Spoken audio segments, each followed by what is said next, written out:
Good evening. So happy to see everybody tonight. Thanks for coming out. We're going to start off our meeting tonight with our ASB Taylor group to lead us in the pledge. So please take it away. My name is Perry, and I'm the treasurer of the ASB.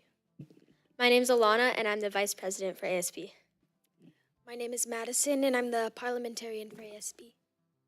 My name is Mimi, and I'm the president for ASB.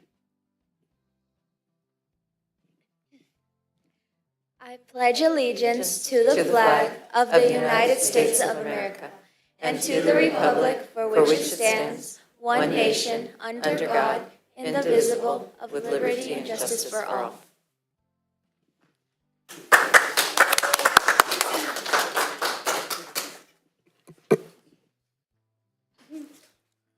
Great. This meeting is being televised and recorded for the transcription of the minutes. At this time, speakers wishing to address the board this evening should turn in the completed speaker card to the board secretary.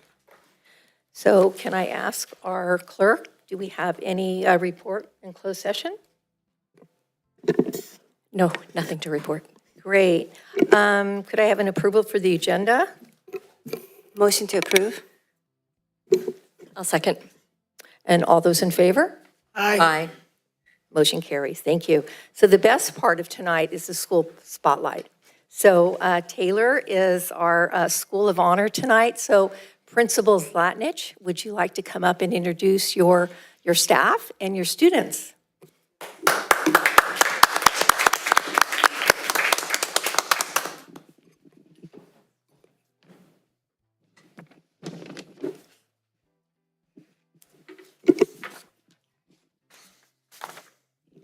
Good evening, President Ferrario, fellow board members, district office staff, Superintendent Skelly, families, and staff. There are so many things to celebrate here at Taylor this year. Thank you to Mimi, Perry, Madison, Arlana, and we are missing Maya Fuji, who is our secretary for ASB. Thank you for being here tonight.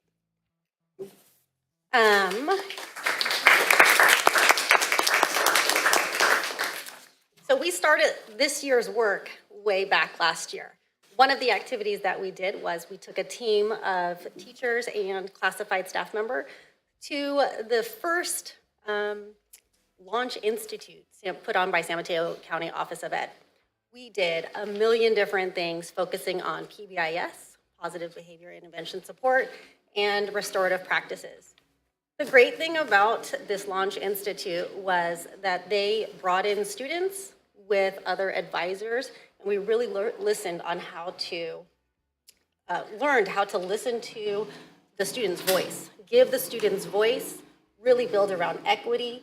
We built on our team, and our team is excited to come back to Taylor, share in the wealth. We had Ms. Thomas and Ms. Zink for our CSEA. Mr. Romer, myself, Ms. Nestor, and Ms. Record are the teachers that joined us. And they're leading the school in a variety of ways. One of them is our PBIS team, and also our restorative practices that we do each month with the assistance for free from the County Office of Ed.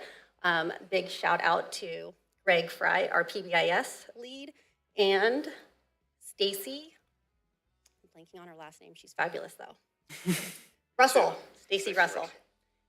So each month we have an hour training for restorative practices and really how to build the relationships with the students, have some restorative justice, really working outside and not having so many suspensions, but building the character of each student. Bill can share a little bit more. Thanks, Erin. Yeah, it was really a transforming week in a lot of ways. It was a beautiful environment, in the woods. We didn't get to go out that much. We were in the meeting room most of the time with a beautiful view, but what was most evident for me and most transforming for me really was the students who kind of led the workshops. This was the first professional development where there were a group of teenagers that this group had works with throughout the summer. They led us, they led all the adults in these pretty powerful subject matters regarding, race and marginalization and all kinds of somewhat awkward topics that we don't always want to talk about. And, away in the woods in a week, gave us an opportunity to talk about it. And then, I feel like that's given me the skills to bring back to the staff and bring back to ultimately the kids. So as we kind of continue this work every week or every month, I think we're going to do it every month. It's a great reminder to kind of partnering with the county on this. So it was a really positive week. And we have plenty of teachers to fill all the slots. I think we can do a tailored takeover of Launch Institute that they have coming this summer. Dates are not out, and we will be the first ones to be jumping on it. So if you want to consider the district possibly funding our site to go, we would not be opposed.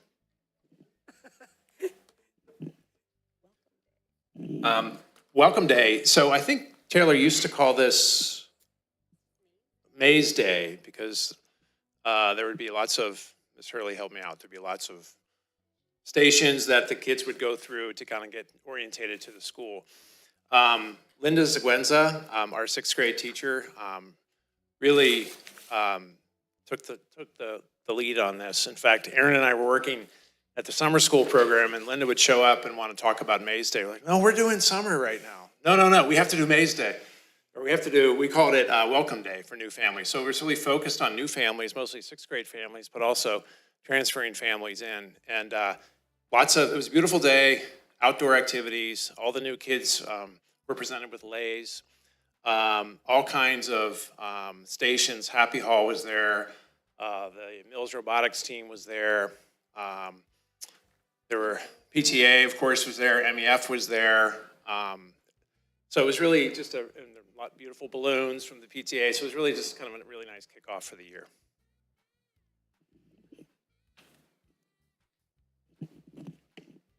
To really get the full Mr. Nichols experience, we did bring some props. So These are not props. This is quickly. This is Quickly. This is Mr. Nichols on a daily. Yes, this is what our students see on the daily, before school, during lunch, after school, during brunch. So just a few props. One thing that we are working on is building positive relationships and positive interactions with our students. So this is on the daily what our students see. Good morning, wonderful young people. Welcome back. Happy Tuesday, or if we're at brunch time, thank you for walking up Mount Taylor, good young people. Society was wrong. Middle school students can meet expectations. Good job, wonderful young people. So this is just a little bit of a taste of what Mr. Nichols brings to campus every day as you see our students not in agreement. All right.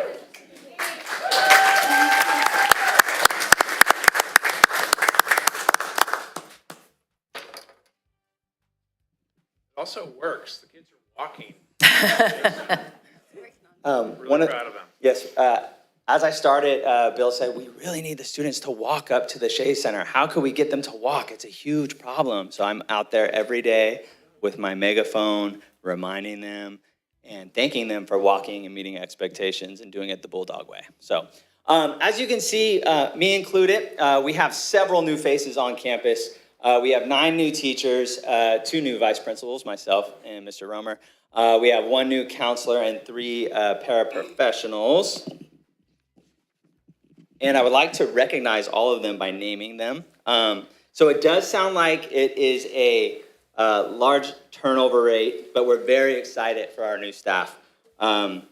So some of our new members, the math team welcome Mr. Freehoff, who's pictured here welcoming students at the door, building positive relationships. And we also welcome Mr. Lenderis to our math team. Other folks that we have welcomed, we Miss Harrell, who's also pictured, greeting students at the door, is brand new. We have a local Milbraean teacher, Mr. Jage, who is our English and Social Studies core teacher. Let me see. We've also, welcomed 2 new special education teachers, in Mr. Arthur Kessel and Mr. Zach Smith. We've also brought Miss Amanda Negrete to teach music. Also, not new to us, But joining the 8th grade team is Miss Morrow in English. And we also have a few counselors. Miss Sternke is a brand new counselor, and Miss Pre was with us in February, but is back, and we're excited to have both of them. And we're also very, very appreciative to all of our teachers who are teaching overloads this year. Okay, staff bonding. So our first staff meeting of the year, our first staff meeting of the year included a little bit of staff bonding. So the pictures above, if I'm standing in the way, I apologize, include a game of human Scrabble. So what we did was we made all of our returning staff members the consonants, and they got into consonants groups. So they grouped up, they're looking at each other, trying to figure out, okay, what word can we make? But what they didn't have were the vowels. And all of our new staff were our vowels, who were the most important pieces. So what our consonant groups had to do was they had to recruit, no, come here, come to us, so we can finish this word. We wanted to make our new staff feel welcomed.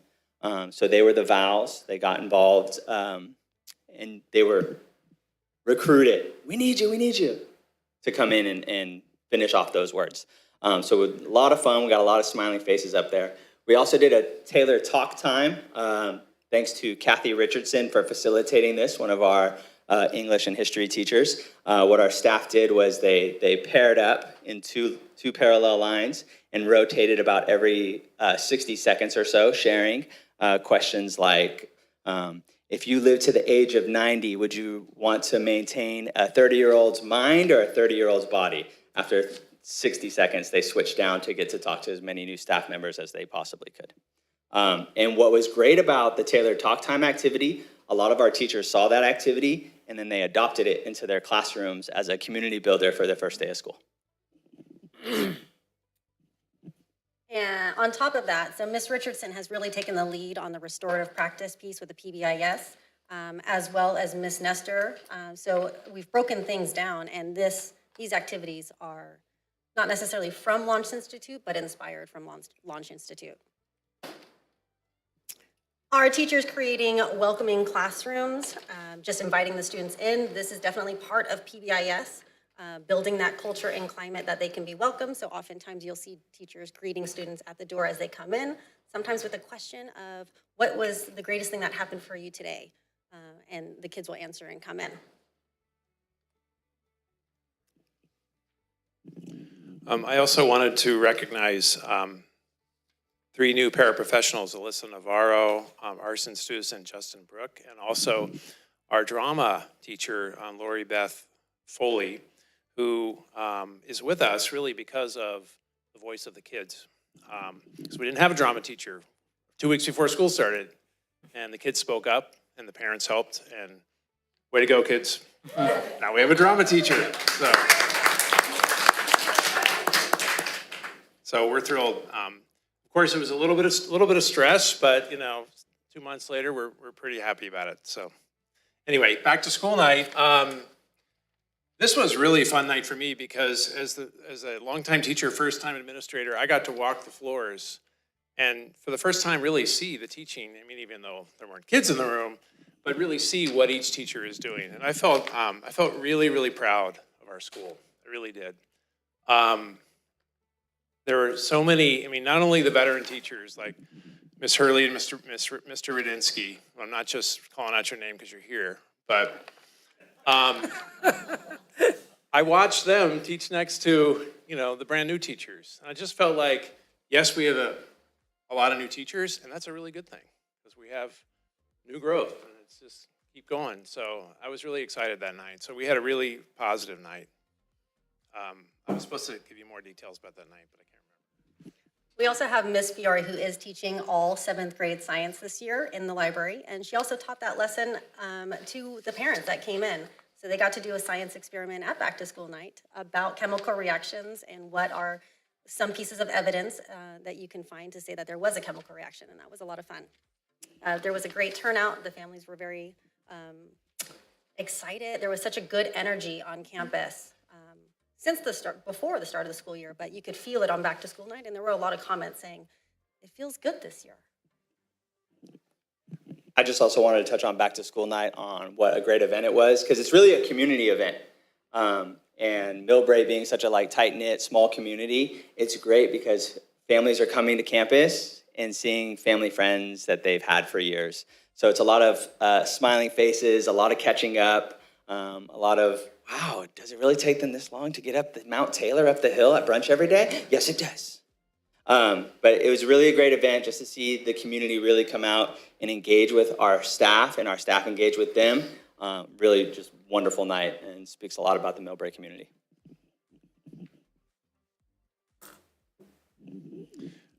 Okay, so this is really exciting to report. Our 8th grade sojourn trip is well underway under the guidance of Kathy Richardson. You'll hear her name a lot.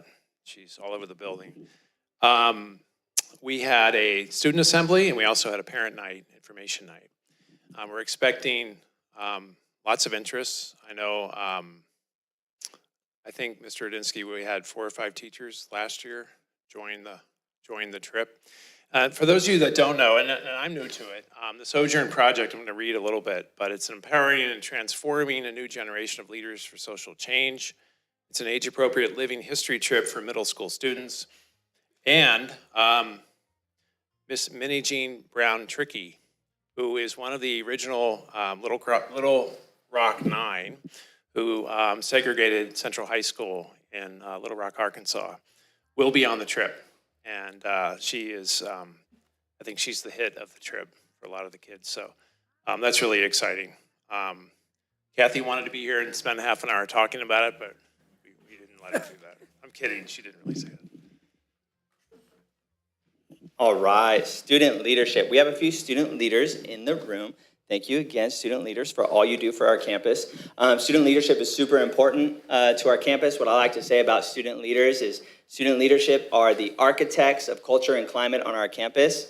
And here's a little bit of their work in photographs. Doesn't really speak to everything they've done on campus so far. I've seen some really cool things. But just, these are a few spirit days. We had a spirit week a couple weeks ago where we had Pajama Day. We had Nemo and Dory Day, where it's orange and blue. We had Moon vs. Sun Day, so we either wear the color of the moon, which was white, or yellow for the sun. We also had Barbie vs. Ken Day, all with a nice fashion show centered right there. There's a certain principal who is walking down the runway there in her pink. Miss Latnish, good job. And another administrator up there dressed in their pajamas. Go ahead and see if you can find, not Mr. Romer, yeah, no.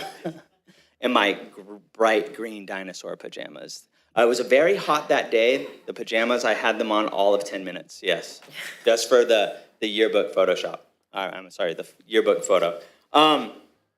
Other things that student leadership has done so far this year, they've done a couple lunchtime activities. There was a Go Fish activity that they had where they had goldfish snacks out in front of the science building, or the library, which is now Miss Fiore's science class.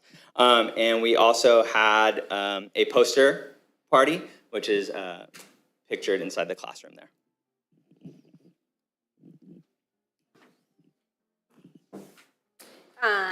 This is, is that a video? Is a video. Very brief. This is just a little bit of some student work that is shown in the hallways. If you walk down the C Hall, you will see wonderful art by Miss Hurley. You'll see cultural celebrations from Miss Senora Fry.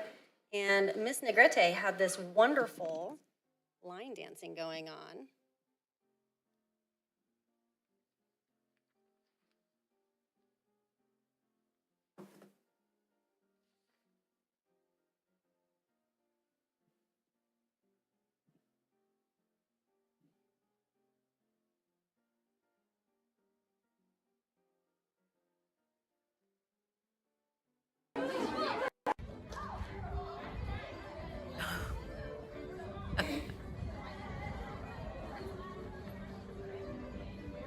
Not only do the students get to learn line dancing in PE, they also get it a little bit with Miss Negrete.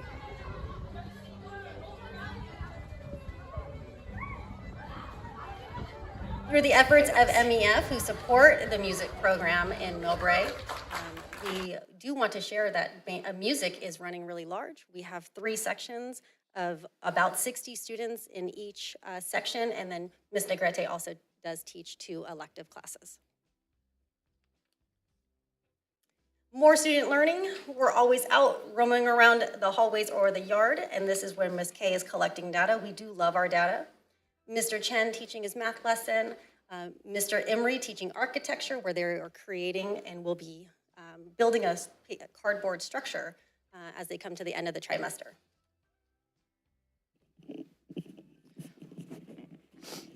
So a few Fridays ago, September 22nd, in fact, our PTA hosted the annual International Potluck. Again, it's a great community event where the community is coming together. People are seeing old friends. Kids are playing basketball, as you can see. Lots of dishes to be had. Everybody enjoyed.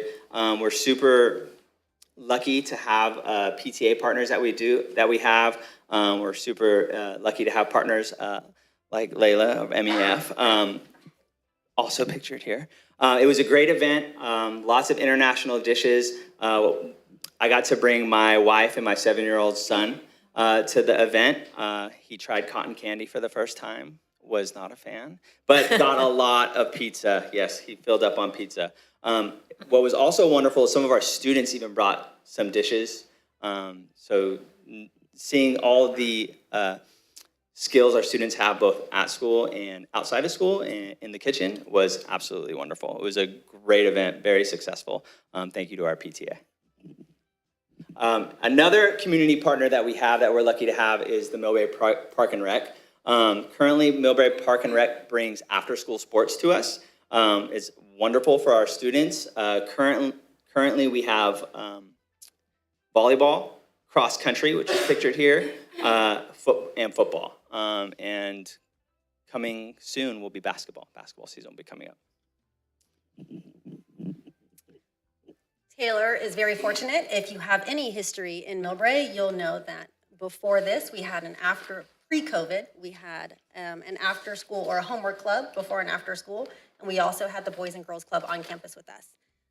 That has gone away for a variety of reasons, but we now have Happy Hall, who is at the elementary schools, and there's been nothing but wonderful feedback about how well our teacher, Taylor, at Taylor, is working with our teachers to assist the students in their homework after school.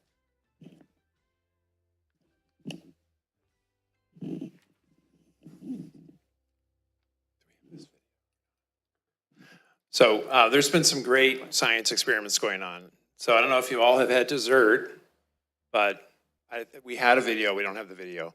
But this is Dr. Denisova's cake demonstration to... It's too scientific. We must check our notes. I'm sorry. She's demonstrating geological layers of the Earth. I want to give her so much credit. She sent us so many emails saying, am I allowed to do this? Am I allowed to do this? Because we said, actually, no, you're not allowed to do that. We can't have the kids do that. But she persisted and persisted, and she made sure that the kids were not going to eat any of the cake because of, allergies and everything else that could happen. But she was so persistent of it, and there's a wonderful video that we'll get it out to you. It's about 2 minutes long of her explaining the layers of the Earth through the cake. We do have the video, okay, of Miss Fiore's science class. Wait. I think we're mixed up. I think we also have a live demonstration. Oh, maybe. Do we have any volunteers? Anyone on the board would love to volunteer? Maybe the newest member to Millbrae. Yay, Claire's on.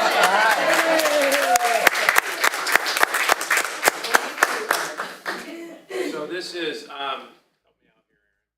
Alka-Seltzer and water.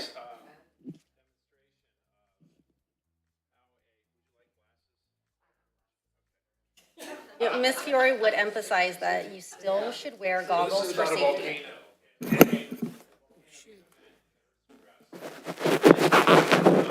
Karen and I were both walking through the... Both walking through at this point, and the kids were doing this. It was perfect. So I'm going to ask you to do the honors. Claire. I think it's best to, let's put the, let's find a scientific name. On the table. No, it's gonna be messy. Let's do it on the floor.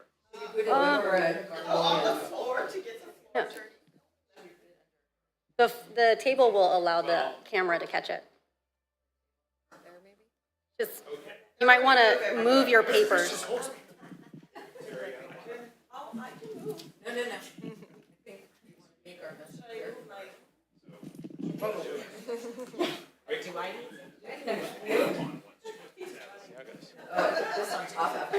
Yes, the cap has to go on, so that's what the goggles are for. So if you're not wearing glasses, cover your eyes. I have several pairs of glasses, and I use one. Okay. All right. Well, And turn it you upside down. have a few seconds. Okay, 3, And turn it upside down. 2, And turn it upside down. 1. Actually, don't have to turn it upside down. I don't have to. Okay, Turn it upside down. Put it down. Upside down. Upside down. Turn it over. Back away.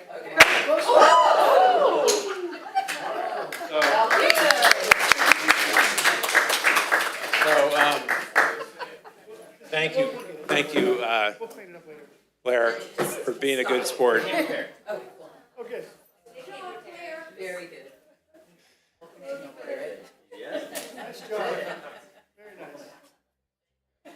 Thank you for doing that. Ms. Fiore, Ms. Fiore regretted not being here, but she said, I'll bring my experiment. So anyway, Matt, oh, there it is. Great.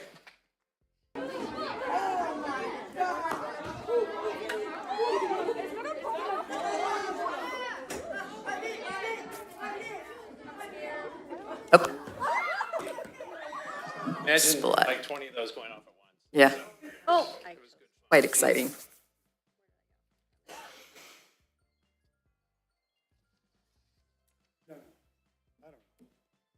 it's a reminder for my boys to finish their chores.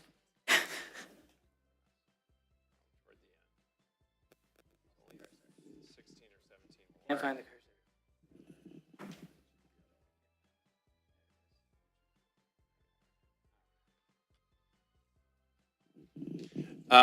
We're almost finished, but we are going to have pastries with principals next week, next October 12th. We decided that coffee only gets half of our parents that can come, so we thought we'd do something in the evening to attract the other half. Halloween dance, October 27th. What are we calling it? Glow in the dark? Glow in the dark dance. Dark dance, yes. Our music winter concert is December 6th. We're really excited about our new music teacher. And if I could just keep talking for a second. I was walking to my car one day and I was feeling like, how are we gonna, like she's got so many students, she's brand new. I mean, she's not new to the district, she's new to us. And I looked to my right and I saw those kids line dancing. I was just like, that's a good sign. Everything's gonna be good. Because the kids were having so much fun. So we're excited about her concert. And then the drama performance with Miss Foley of Miss Foley's Kids of Alice in Wonderland in December 1st and 2nd. It's early in the year, so we would like to be able to present on all the things that are going to happen at Taylor this year with pictures. Seeing as it's only October, we haven't had a lot of events. Here are some possibilities and excitement that we wanted to share that's going to be coming to our Taylor campus. We are exploring a robotics club with our PTA. We have some hurdles to clear, but we're working hard at it, and we're very lucky to have the PTA that we have who wants to give as much as they want to give. It's absolutely wonderful. We have a student who came to me during the summer and said, Mr. Nichols, I want to start an Interact Club. We've gotten together with the local Rotary, and we are in the process of getting that Interact Club started. We have a club advisor, and things are looking good for our Interact Club to return to Taylor. Other clubs that are in the works are our choir club. We have a very eager choir student who found an advisor and is rounding up some membership. So choir club's going to be coming to Taylor very soon, and hopefully, this is the start of our clubs to engage our students at Taylor, and hopefully there are more clubs to come. Other exciting developments, the Taylor Garden, again, our parent community who tends to the Taylor Garden, it was really amazing. We're lucky to have them. And then we also had a parent who is helping us with aquaponics. Ms. Latnich had to explain it to me because I wasn't sure what it was. But it's fish tanks and with kind of a living ecosystem on the top, and where the roots are going to grow down into the water. The roots live in the water, and then ecosystem survives in these fish tanks that have been recycled. So I think those are coming to our campus very soon. And we have come to the end, although there are so many more things that we can share that's going on at Taylor. Come, swing by, join us on campus, see the fun and excitement, and thank you for having us.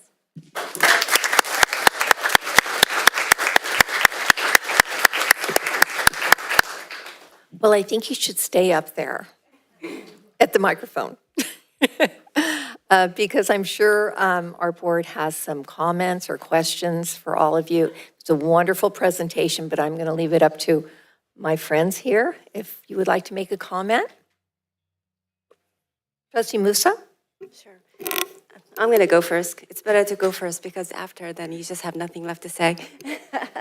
Anyway, again, love the energy, love the energy. You guys make a great team with your each personality. It's just the energy and the positive of it just really shines with the parents and teachers and the children. So I love it. I think you're a great team, and I want to say welcome.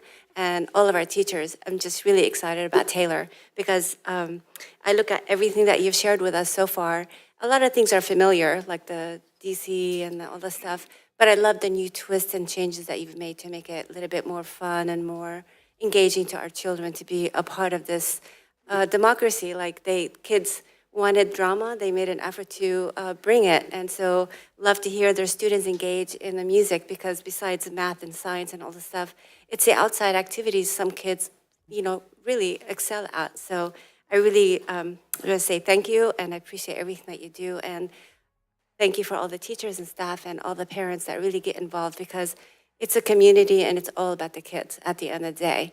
And Ms. Fiore, next time you have a project like that, you need to be in person. So just one thing I just thought, and it's always something that we've always done, whether it's drama or I'm glad that you're bringing choir, but I think Dave Gregoric at Mills High School loves to get involved with our Taylor music because he likes his music program at Mills is doing so well that I think he would love to get in contact with our music teacher and just kind of get our kids prepared for Mills High School. And if any help that you need for choir, he would love to help. So I just wanted to put it out there. So, yes, Ms. Negrete, our music teacher, is in communication with Mills. I think Mills we're partnering. Yes. So we have a partnership, and I believe our winter concert is actually taking place at Mills. Oh, really? Yes. Oh, wow. Where, it's going to be, the Mills Band is going to play some numbers, but it's going to be heavy the Taylor Band. But awesome. I also believe there's plans for Taylor music to go and visit Mills during their homecoming week in a couple of weeks. To see their band play. So there is a partnership there, and we're very lucky for it. Even expanding that even a little bit more, we're also have been having discussions about the mentorship from Mills music department coming over and assisting after school with some of our students. That's wonderful to hear because majority of our kids go to Mills and some go to CAP and other stuff. But I just love to see the engagement with our high school because it makes a great transition for our families and kids. So again, thank you for a really fun presentation. What do? You put this on? I am on. Okay. Learning the ropes of this. That was a great presentation. I know it's really difficult to try to capture all of the wonderful things that you're doing at the school site in a quick presentation for us. So I appreciate the efforts and all of the work that you did to put that together. It was engaging. Thank you for having me volunteer. It's always fun to see the little experiments, and I know the kids do appreciate those a lot. I'm really happy to hear about the restorative justice, and I think that's a great thing to bring in. So keep that partnership going, and I'm really happy to hear everything that's going on. So good job. Thank you. I'm feeling the Taylor pride.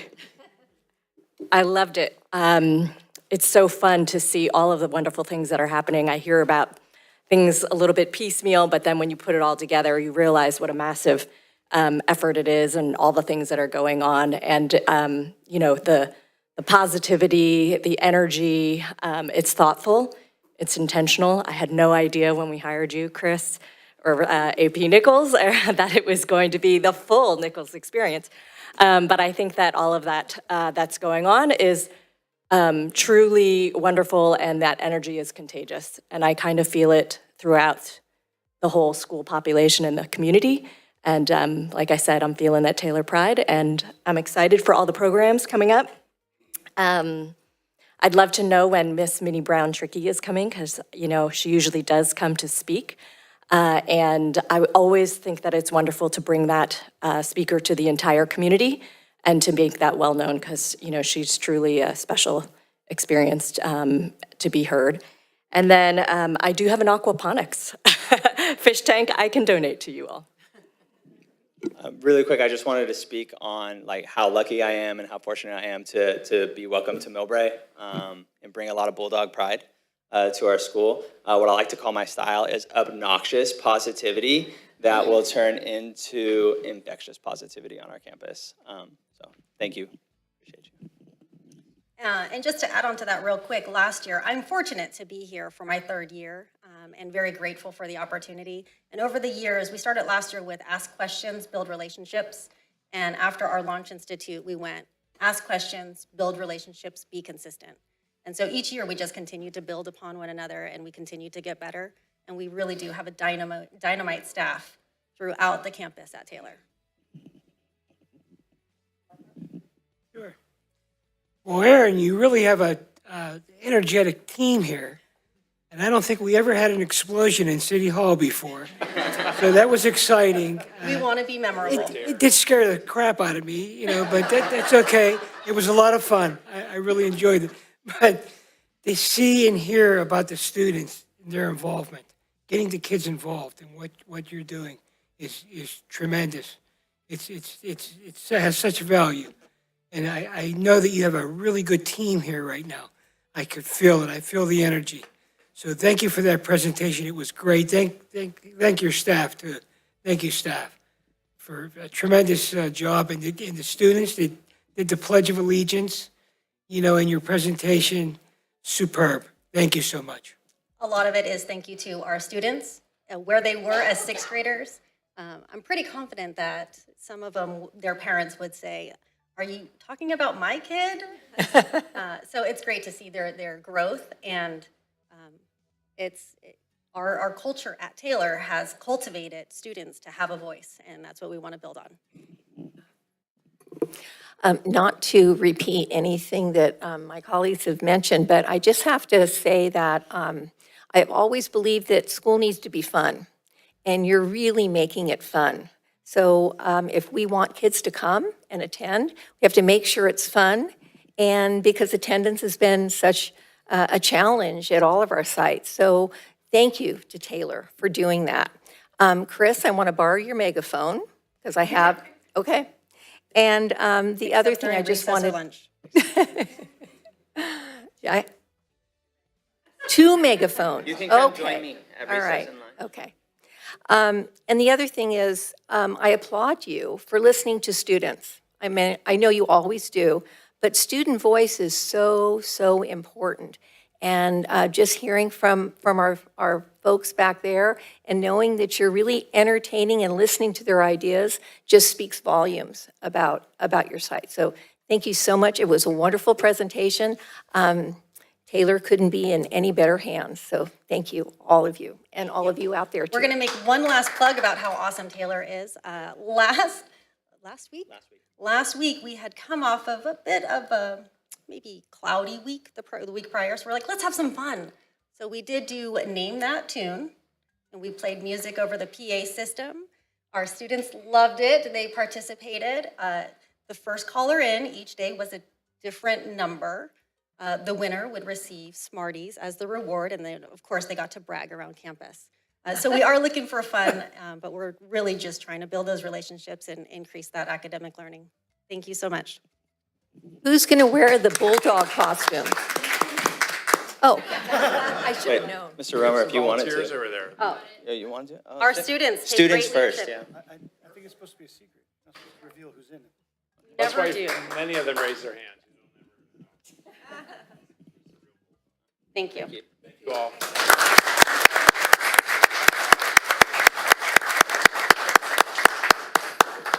We're going to take about 5 minutes just to hand out some cookies to all of you out there before we dismiss our 8th graders. Our middle school students. Okay, thanks.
worse than kids. Yes. Should I do my clapping pattern?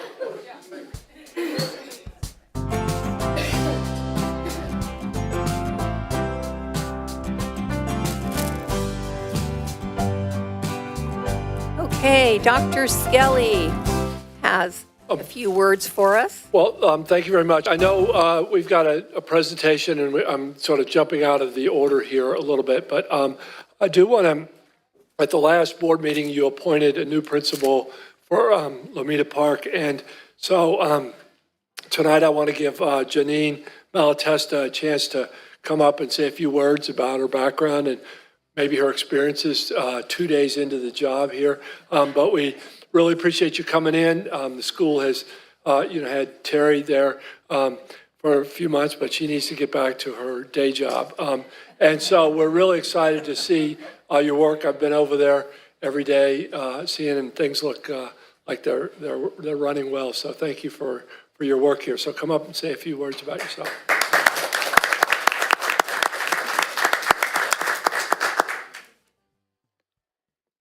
Okay, so I'll try to be quick. Just good evening, Millbrae Elementary community and our esteemed board members. I am thrilled and honored to have been chosen as Lomita Park's principal.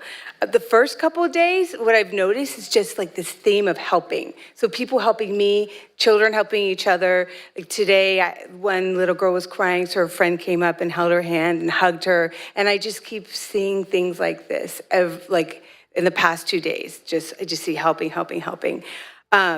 There were some little boys in kindergarten, and they had forgotten their lunch card, so they walked back holding hands and helped each other find their cards.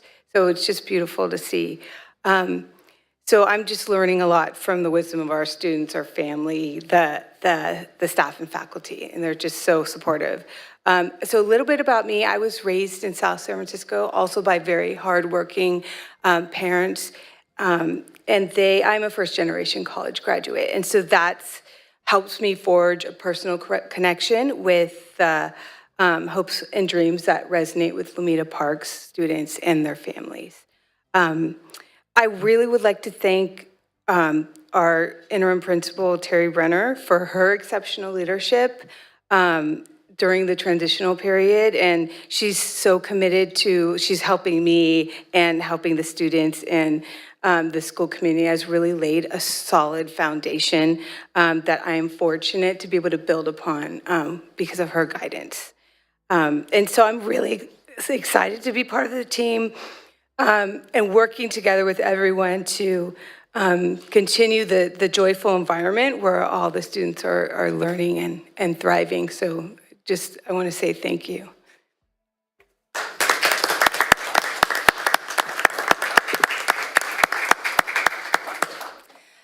Thank you, Janine, very much. And just want to let you know on behalf of our board that you have our support. So please let us know how we can be of assistance to you going forward. You're at a wonderful school, amazing staff. I don't even have to tell you any more about that.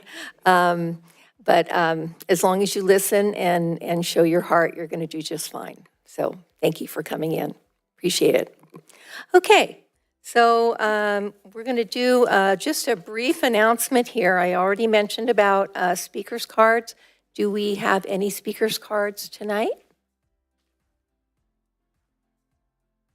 You certainly can. And so speakers wishing to address specific items on the agenda will have the opportunity to address the board at the time of the agenda item in the meeting. And if you're addressing the board on a non-agenda item, please be aware that the provisions of the Brown Act prohibit the board from acting or discussing such matters at this meeting. Public comments are limited to 3 minutes per person per topic and 20 minutes per agenda item. So there was an item that was left off. I want to know if there's any comment from our MEA tonight.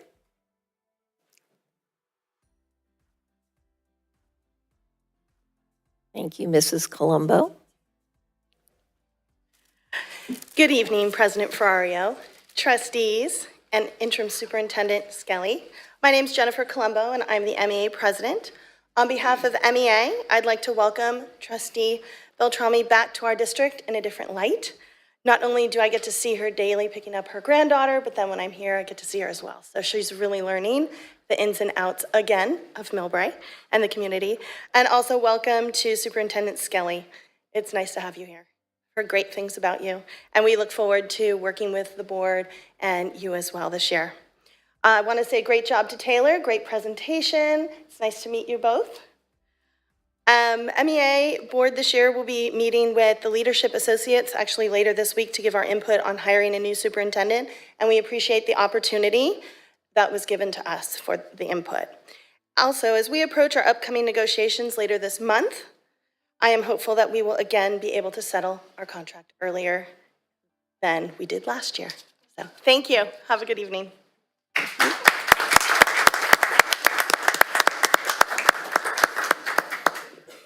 CSEA.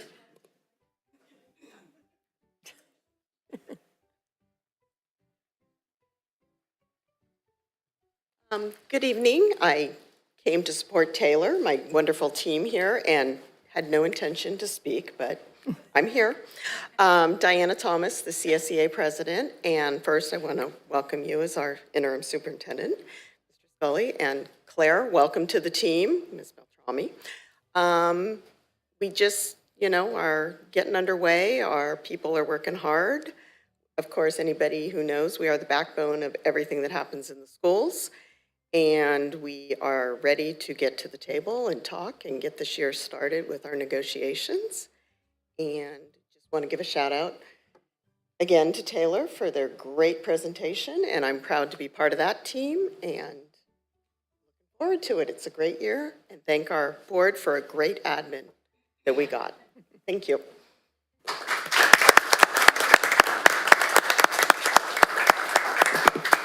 Any comments from PTA? Seeing none. MEF?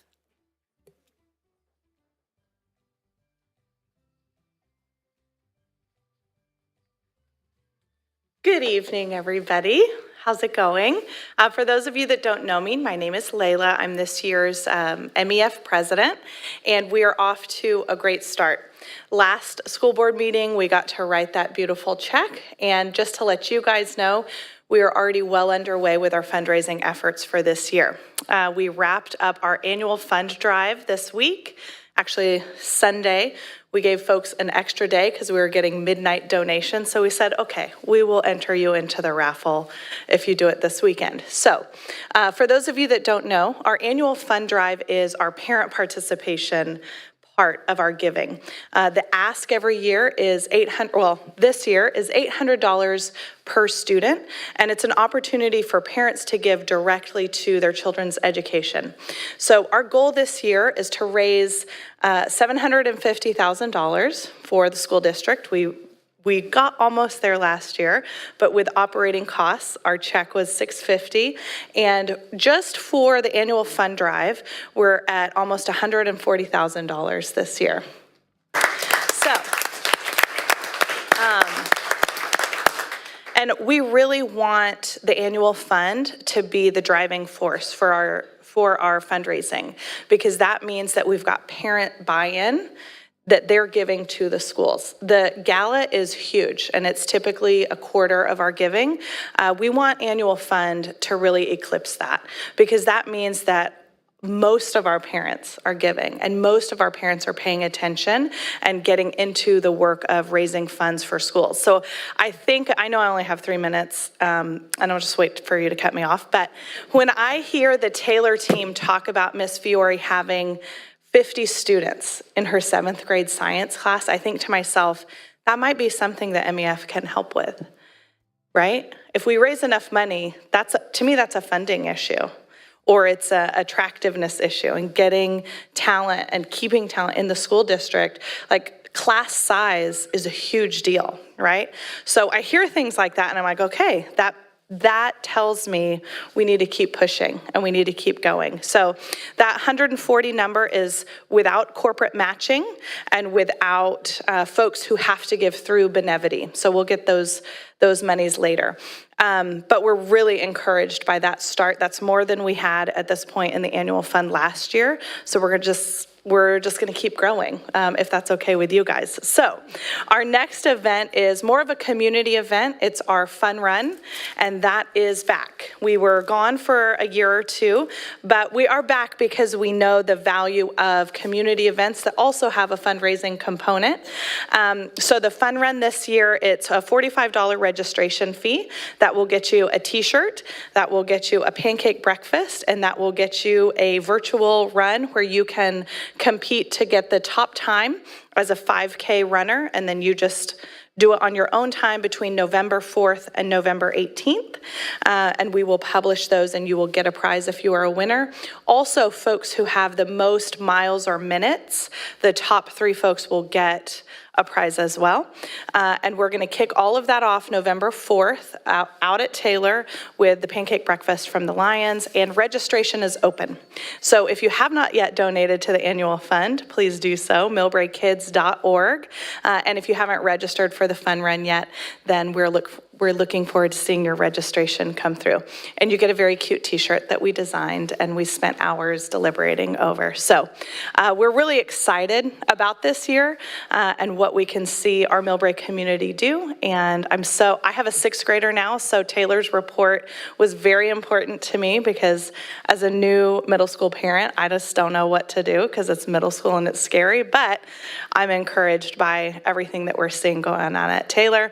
And we just know it's going to be a great year. So thank you, everybody. Don't forget to donate, millbraykids.org, and come join us for the fun run. So that's it. Thank you.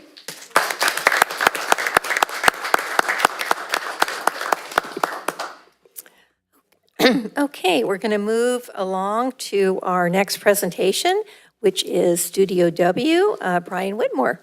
And thank you so much for being patient while we had these other announcements. Thank you. Thank you very much. I'm going to turn this item over to our CBO here, Ralph Crane, who's going to take us through this. This is a discussion item. No decisions will be made by the board tonight. We're looking for direction from the board about next steps here. This is a complicated and important issue for you. So on we go. Thank you, Dr. Skelly and President Ferrario and fellow trustees. So this has been a long process, but first, before we get into that, I just wanted to clarify. Layla, thank you for all of the support from MEF. You're wonderful. That science class is not a funding issue, it's a staffing issue. So when you say attracting new staff, that's what we're looking for. We're looking at bringing new staff in, and I think that the presentation you saw from Taylor is the right step. The energy and the excitement and all of the great things going on at Taylor, I think, are going to give us better luck in attracting the staff we need. So it's not a funding issue, it's just attracting new staff to come and work at Taylor. I think we're all on the right track for that. So thank you for the presentation, and thank you, Layla, for your support. So back to the presentation we have with Studio W and McGuire and Hester. We have Brian Whitmore and Steve Hessler. And this has been a really long process, and it's been something that we have been working on for over a year now. You first heard about this and was first introduced to Brian Whitmore and Studio W over a year ago, but this also dates back to 2014 with the loading zone audit that was done by Parisi Transportation and Associates with some of the recommendations they had. And then again, it was revisited in another safety audit and loading zone audit for Taylor in 2021. So this is something that has been in the works for a long time, and we've got a lot of work that we've been doing. We've been meeting weekly to get these plans done, getting through DSA. And so a tremendous amount of work that I thank Studio W and McGuire and Hester for. And with that, I will turn it over to them. As Dr. Skelly said, this is an information item, and I will turn it over to Brian. Great. Well, thank you, members of the board, superintendent, staff, Brian Whitmore, Studio W Architects, and I'm joined here by Steve Hessler from McGuire and Hester. What I want to do first is just kind of take you through the process since the last time we talked to the point that we are today, just to give you a little bit of history of the work that's been done in the context of what we're asking you to consider. So I believe the last time we met was on site at the middle school. I believe that was back in January of this year, if I recall. We had for lack of a better term, a conceptual or schematic plan about what we wanted to do with the parking lot area and sort of the beautification of the exterior of Taylor Middle School. And we asked for some feedback, obviously, from the board and members of the community about what we wanted to do there. You provided some of that feedback, and we went back at that point and then really put pen to paper to put the plan sets together essentially for agency approval and also for the purposes of bidding. Around the March timeframe, we submitted to the Department of the State Architect. Along that same timeframe, the district approved the idea of going with a lease-back delivery system for construction, which essentially allows you to act a bit more like a private entity and select a contractor based on qualifications, not necessarily the lowest responsible bid. And since that time, McGuire-Hester was selected. They've been a partner in the process, so they've given us feedback about the design and the design approach, constructability, but also cost estimating, and then have gone through the arduous task of bidding all of the sub-trades. So pulling all of those sub-trades together, receiving bids based on the DSA-approved set of plans, even prior to some of the DSA-approved set of plans to procure the contractors and go through the process of bidding. At that time, we had a professional cost estimate based on the project of what we thought the project might cost, and we had contingencies and escalation and some other things built into that, and I'll address that here in a moment. But we anticipated that there probably would be some budget concerns, obviously, moving forward. We're in an escalating market. We continue to be in an escalating market in construction. Probably not what we've seen, say, in 2020 or 2021, where we saw something like maybe 12 or 13% per year in terms of escalation. We're now back down to kind of normalized 6-7% per year in terms of escalation. We had hoped that maybe it would be even less than that. In fact, the professional cost estimate that we received, I think, had carried somewhere around 4.5%, thinking that maybe, with the war in Ukraine and rising interest rates and other things, that we would see construction prices maybe even normalize further, but they did not. Nevertheless, we put together a bid package that had a number of alternates, and I'm going to go through that with you folks so that you can sort of see some of the things that we identified. So this site plan shows the current Department of State Architect approved site plan, and in the colors there, what we identify are the base bids. So really what we anticipate that you would need to build in order to make the project code compliant at a minimum. And that includes everything in the blue there. So really the bulk of the project, what we understand to be all of the parking, the drop-off, the reconfiguration of all of that area, the code mandated paths of travel, we have to mandate new accessible parking areas, the paths of travel into the different areas of the school.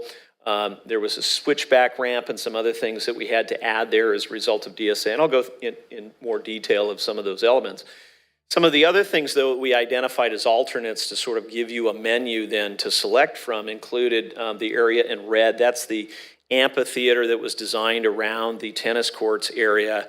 Right now you have a retaining wall that's made of wood, and that is failing.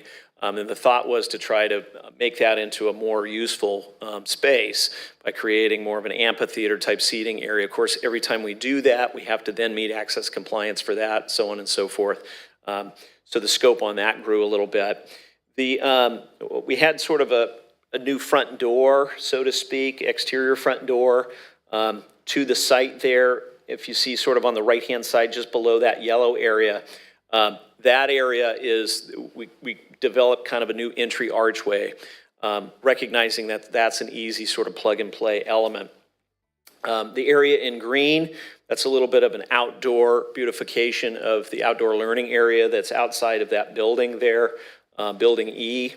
The area in yellow, which is sort of that entry sequence, there was some talk about having areas for students to wait to be picked up and so forth, and some bench seating and other elements of landscape in that area.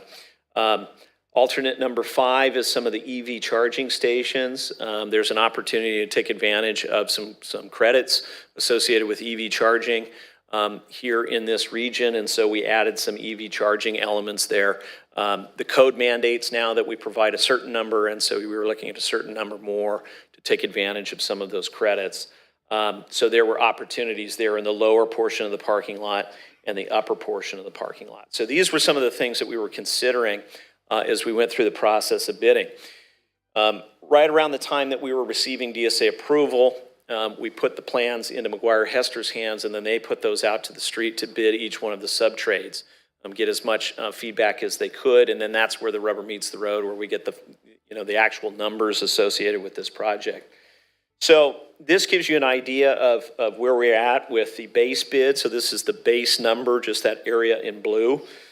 What you can see here are sort of different numbers, and I'll go through these in a little bit more detail. I know they're kind of hard to read here. But the base bid subtotal, the guaranteed maximum price subtotal, about 4.3, almost 4.4 million. We do have a construction contingency in all of these. So they're carrying a 5% construction contingency.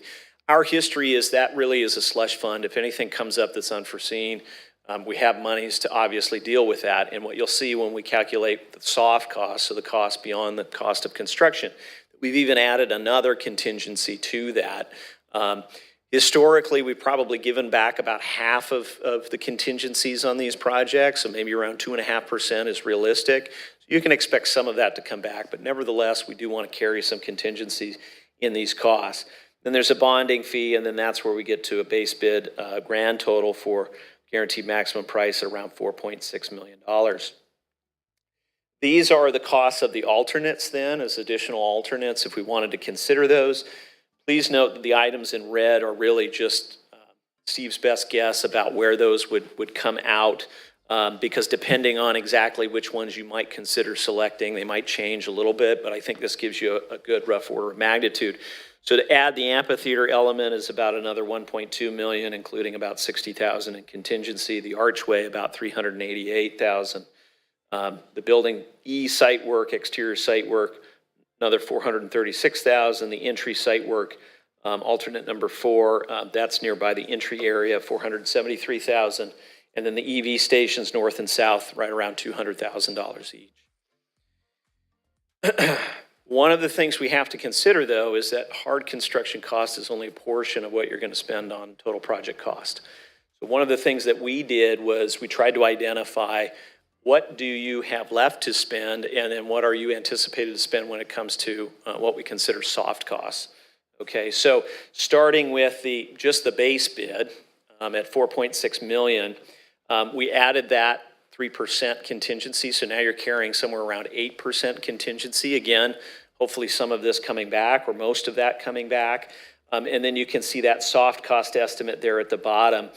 There's a whole spreadsheet that's much larger than this that calculated that number, but essentially that covers things like DSA's fees, the design fees, the testing and inspection, and any other ancillary things that you've gone through the process. You've spent some of those soft costs already, so at the top there, while you're seeing maybe a total project cost of about 5.6 million, you've spent somewhere around maybe 350,000 of that already, so you have about 5.2 left to spend there, okay?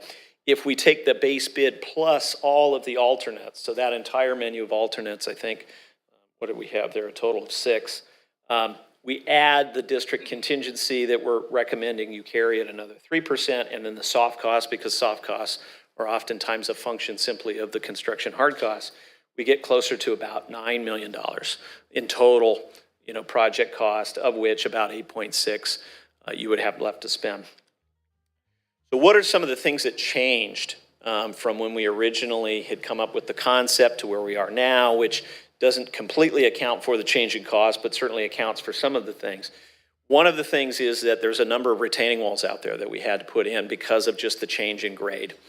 So to maintain the paths of travel and the ADA requirements when it comes to elements of the walkways, there were a number of retaining walls that had to get added. We added the entry structure. Granted, that's an alternate. You can pull that in or pull that out, but that was something that was added later on. Some of the stairs, the ramps, and also the fencing around the campus entry, again, mostly for code compliance reasons, but some of that was added. The EV stations, as I talked about earlier, some of that being code, some of that just trying to take advantage of some of the grants that exist. Also the lighting, we were unsure at that time whether we wanted to light this. It was talked about later on that yes, we do want to light this parking lot, that we've had issues with the darkness of the parking lot, and so we want to make sure that we have ample lighting. DSA, we have, just for your information, we have 4 regional offices for DSA. We have Sacramento, Oakland, Los Angeles and San Diego. You guys, because you're in the Bay Area, you go to Oakland. And Oakland is without a doubt the most challenging of the DSA offices to get through. Part of that is because you're here in the Bay Area, you have much higher seismic zones, those kinds of things.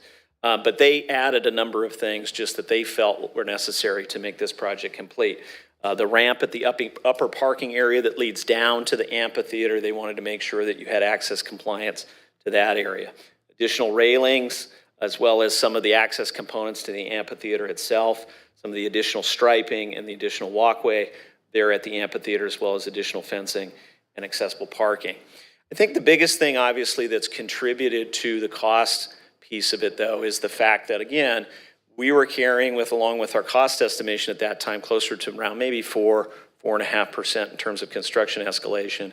We've seen larger than that. And that is unfortunately part of the world that we live in.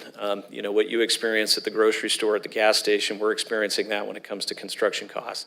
And I often get the question, if we wait any longer, will prices go down?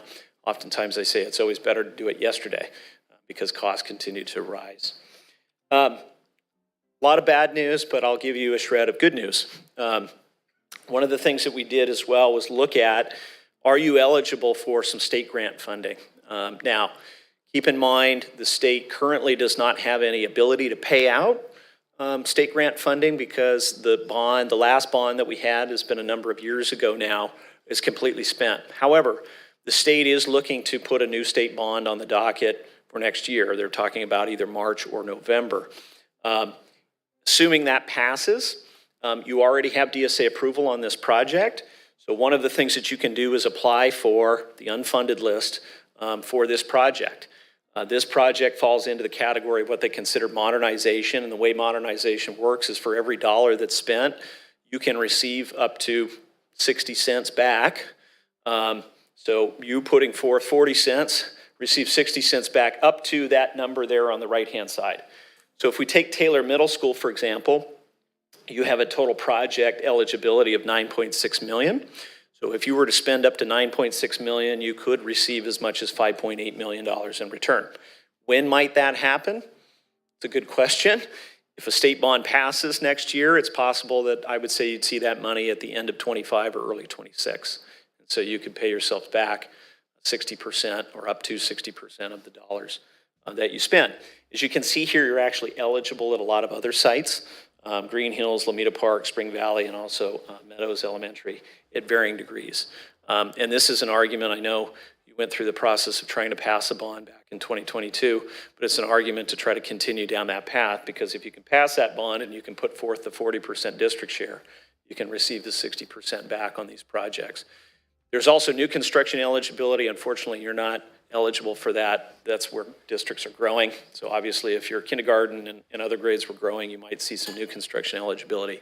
But right now, we only see that. So if you were to apply, let's say, the entire amount, including the soft costs of the worst case scenario, which we've identified there at roughly $9 million, it's below that 9.6, you would most likely see most, if not all of that 60% come back at some point. So you have some decisions to consider.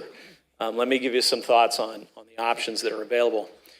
You can certainly move forward and approve some sort of guaranteed maximum price and give direction to McGuire-Hester to either go with some variation of either the base bid up to, I'll say, the base bid plus all of the alternates. And we tried to lay that out about the menu that you can potentially select from. You do have up to 4 years with the DSA approval. So the project is eligible to be built anytime within that 4 years, and you don't have to go back to DSA for further approvals. You could decide we're not going to move forward, we're going to shelf the project for a period of time. The question would be, how long is that period of time? You could put it out to bid. We could go away from the lease back. You could decide not to move forward with that. You could simply bid the project on the street and see what you receive in terms of lowest responsible bid. Probably the optimum time to do that would be around the winter time. Winter, usually we see more competitive bids because we don't have summer construction, those sorts of things. Maybe 6 months from now, 3 months from now, somewhere of that ballpark, try to tee up for next spring for construction. The problem, of course, or the risk inherent in that is that if we follow the law of escalation, More than likely, if it's 6-7% per year, you might see in 6 months 3 or 4% higher numbers than you see today. Maybe not if we get more competition, but more than likely that's what you're going to see. Had you passed a bond in 2022, I think, of course, this would be an easier project to approve and move forward on. You could certainly wait, have the ability to consider a bond in the future, and then do the project after that. But again, I would recommend you sort of add those maybe 6 to 7% per year to try to identify what that would cost if you were to move forward at that time. So that's the history. That's sort of where we're at. Steve, I don't know if there's anything you want to add, either with respect to sort of the bidding process or trying to solicit the most coverage when we head to the bids, or certainly Ralph, if you want to add anything to that as well. But like I said, some options you do have available moving forward on how you'd like to look at the project. And know that you are not alone. This conversation's happening with probably every construction project statewide across the district of just, the world that we live in when it comes to escalating costs. The only thing I would add is, at this time, is I've also been working with Peninsula Clean Energy to look at rebates for the EV charging stations. So we are eligible for $5,000 credits and reimbursement for each charging parking spot. So each unit is a dual charger, so we would be eligible for $10,000 credit for each EV dual station charging unit that we would add into this project if that alternate is chosen. Okay. Trustees, do you have any questions for Brian at this point? Trustee Musa? Yeah. I don't know. I don't know. My reaction is, wow. When I got this presentation, I knew the price was going to go up, but this, I just don't have words, because when I looked at the 4.6, I'm like, I was a bit confused because the base, I'm like, where's the base, the blue? Anyway, it's just, great project, but right now, I just don't have words because I don't know where to start with this. It's beyond what we expected, and I'm sure you know that. I'm sure when you came in here, you knew our reaction would be like. Yes. So I guess, ideally, if we had the bond, then a lot of this projects or portion of it is probably more doable than now. And going out in 2024, and the good news is the money that we spent already on DSA is it's in the numbers already, which is a good thing. DSA approval 4 years. I guess to be more realistic for me, and we'll hear what other trustees are saying, the Taylor parking lot has been a problem. It's been a discussion for a long time, and I do have I looked at the master plan from 5 years ago, 2018, and I looked at the Taylor stuff, and it does say parking drop-off, and it was like at 2.5 at that time, that was 5 years ago. And so, again, it's something, my feedback to you is, at this point, we want to redo the Taylor parking lot. I think it's important for us to do the drop-off and pickup, and that's really the major portion that to me, that stands out the most. Like, if we're going to do something, I think my base is the existing Taylor parking lot. It's just improving the ins and outs just to take the traffic off of Taylor and just kind of make it just the way it's a little clearer from the previous pictures that you've given us, where you do the Taylor and it comes around right in the middle where it exists right now and not go all the way through Shea Center. So those are my thoughts right now at this moment. I'd like to see the cost of that to see if it's doable financially that we can move forward with that project. Trustee Chin? Thank you for the presentation. I had a couple of just questions on the state grant funding, because that to me was the good piece of news. But I didn't quite understand it. I guess I was trying to understand the probability of that happening and how long that funding would last. And then there were some kind of odd numbers on that page, like Meadows Elementary has 8 eligible students. Like, what are the numbers for these different projects? The eligibility, I think, dates back to, I want to say Schoolwork said 2019. So those numbers are probably going to be a little bit different. So the total project amounts may be down slightly, just if your eligible student population has diminished. So those may change a little bit. I don't think they've changed enough to affect how much money that you would get back with this project. In other words, that total project amount is still more than likely going to be larger than the amount that you're eligible or would, apply for with this project. Does that make sense? Okay, so is this, and I'm sorry, I was probably like processing a lot of stuff, so you may have already answered it. That's okay. But is this state grant funding a given? And It's not a given. You have to apply for it, and we can apply immediately because it requires a DSA-approved project first. How it works is, again, because there's no funding available at the moment, you go on the unfunded list. Okay, so you would essentially be approved and go on the unfunded list until which time another state bond passes, and then those monies would flow. There's a whole bunch of districts on the unfunded list right now for various projects, and so you would be sort of back in line. So it's a question of, once a state bond passes, how quickly might that unfunded list move forward? But you're guaranteed those funds at some point.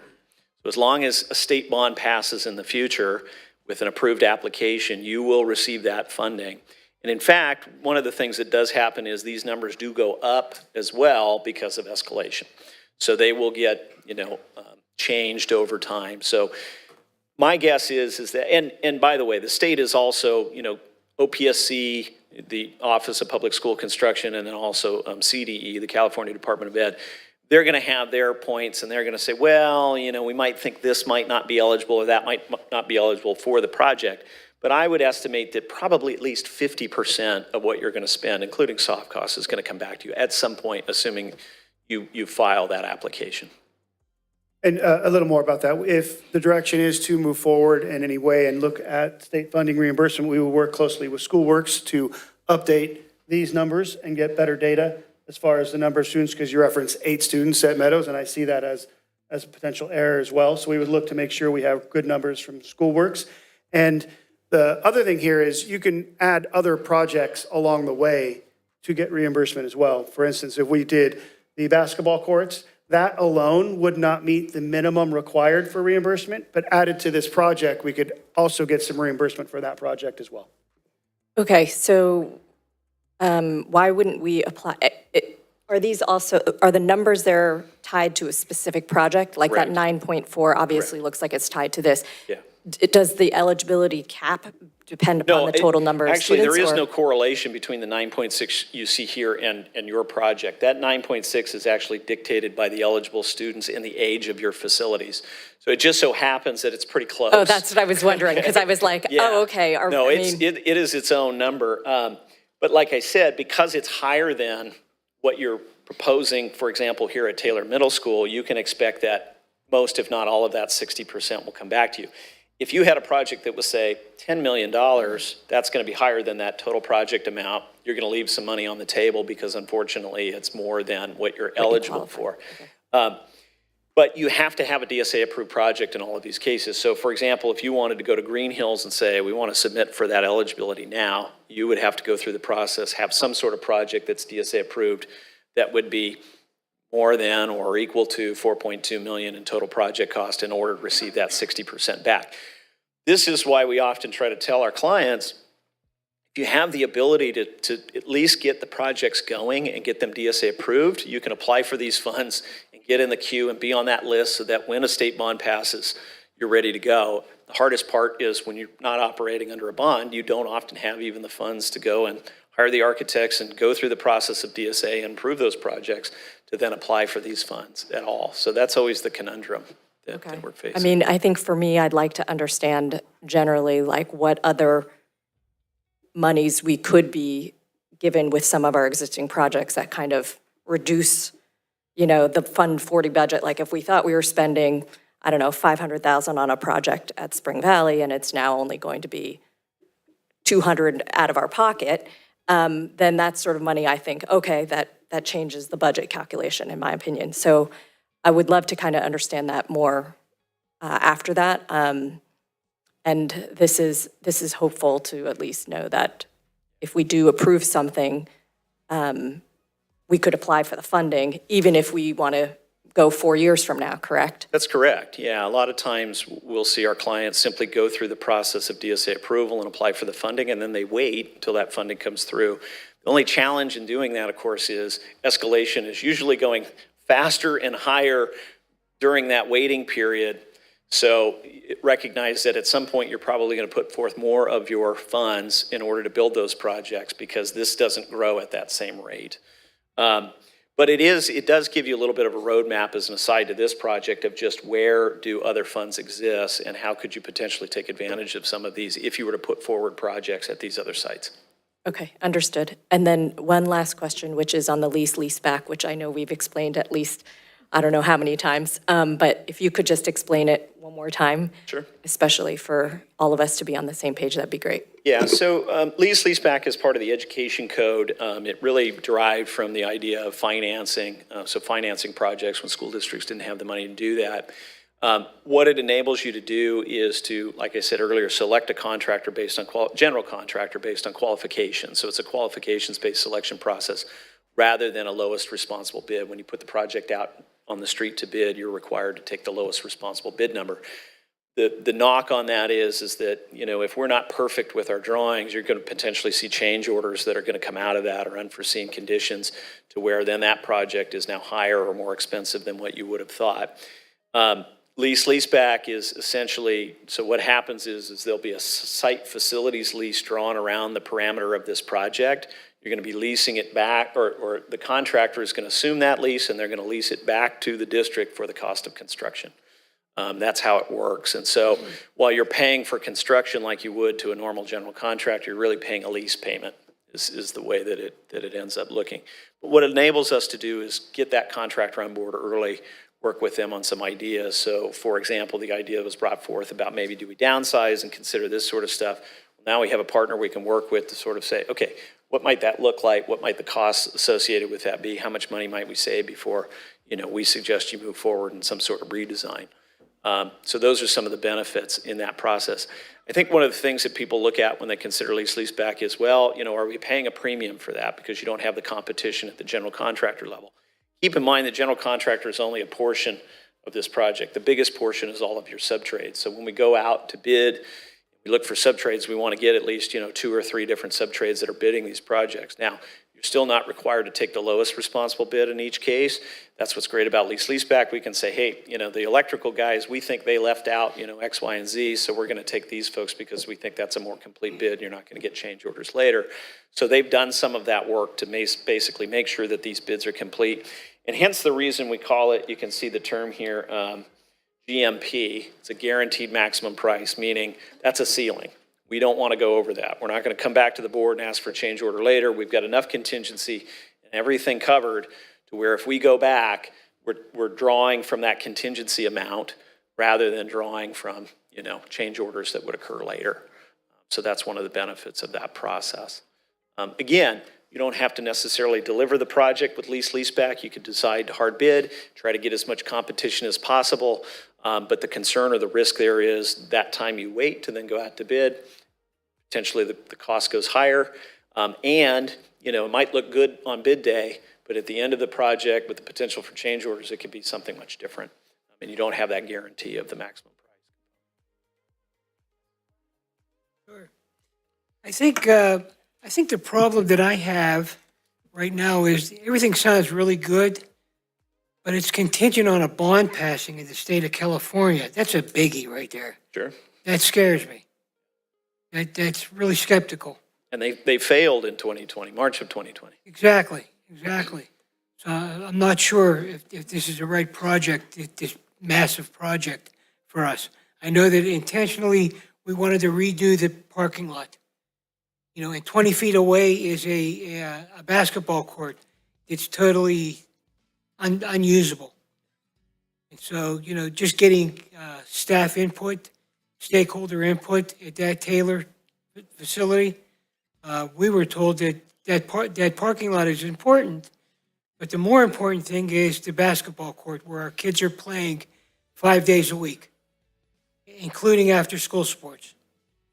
And so that's the issue that I have right now. Talking to staff and listening to their input, getting their input and what's important to them right now is now in my mind. So I have a little problem with this whole thing right now because of that that blacktop, that basketball court. You know, I don't want to put anything first before that basketball court. You know, I like the idea of pausing things out.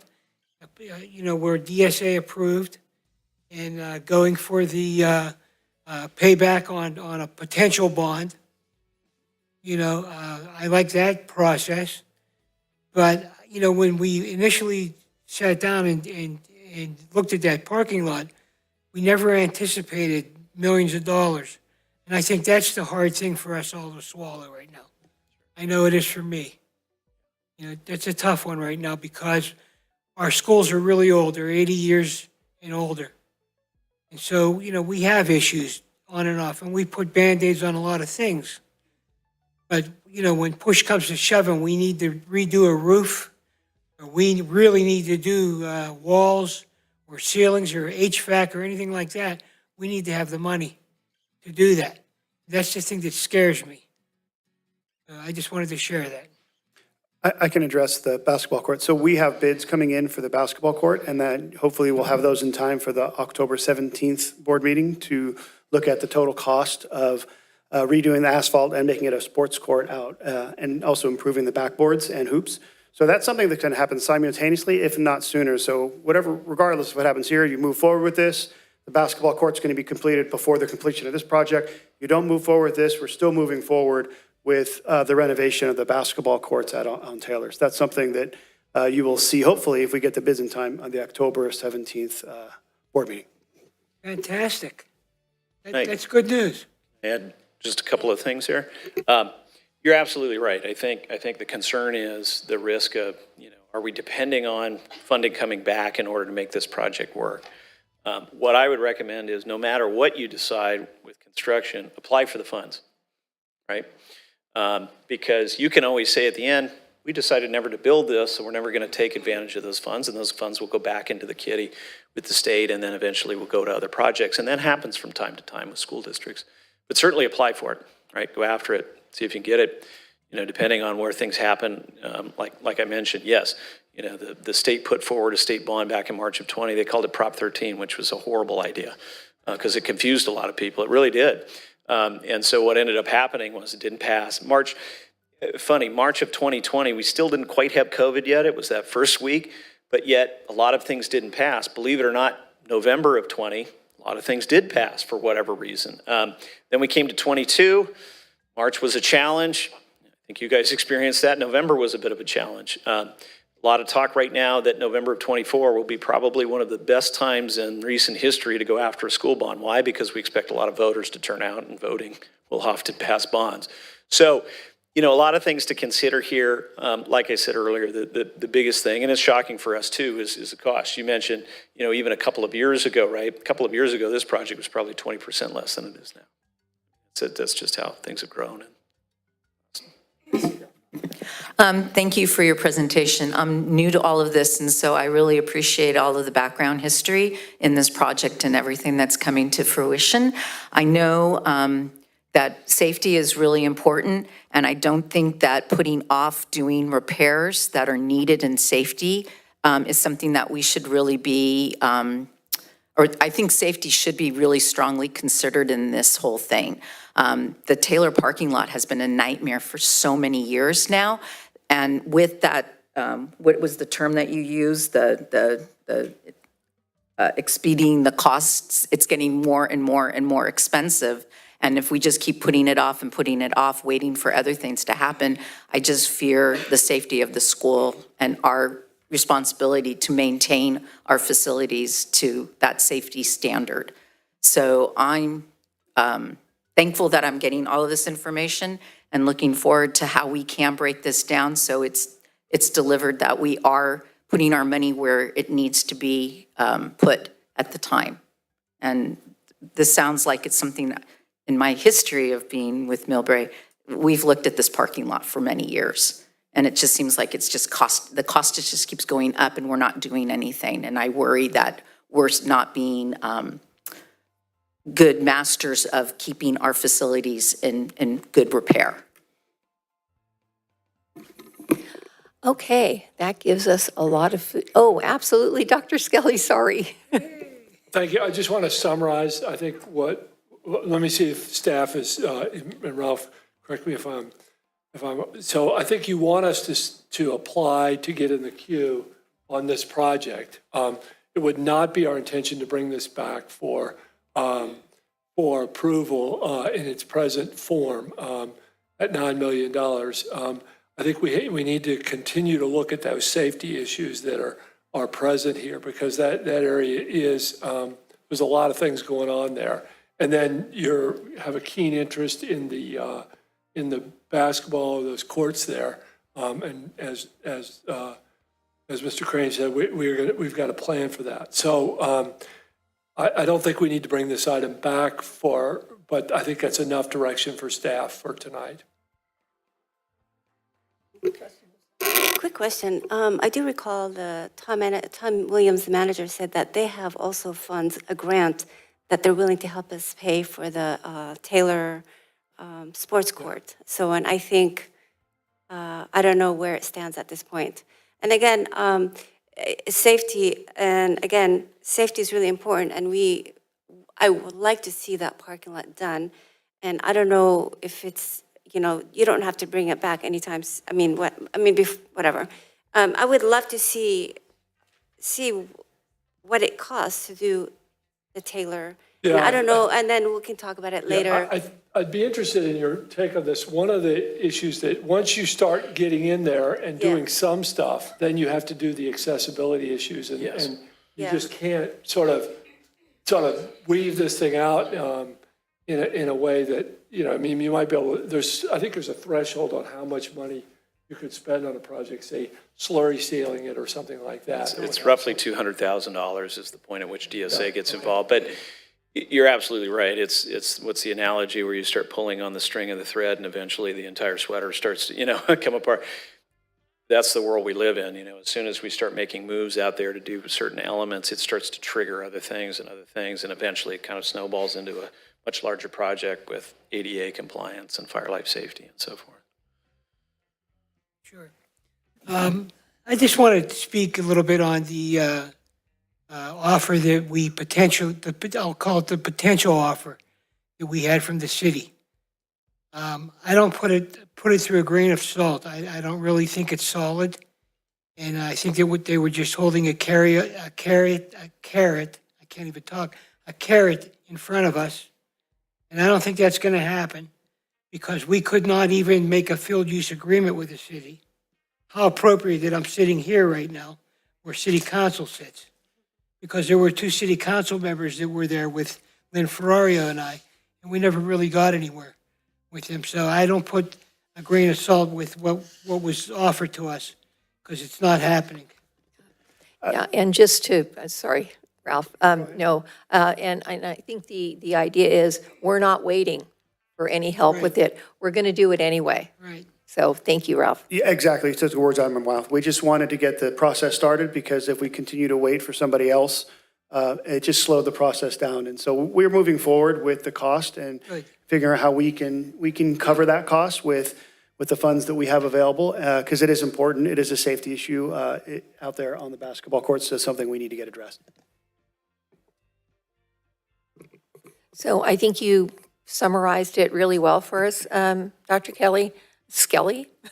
I'm not so sure, obviously this presentation, we need something that will give us a ballpark about the parking lot, because that definitely has to be done anyway at some point. But again, like you said, there are other, when we surveyed the area, we talked about lighting, we talked about a lot of different things. So I think there's a lot more discussion, but I think we need to really go and put in a bid, at this point. Into DSA. In the DSA, yeah. We'll work on that. Thank you very much. Okay. Thank you very much. Any other questions, comments? Trustee Musa? Just something came to mind. I know we're doing a survey for the bond. The survey, we're working on the questions just to do a survey for the bond.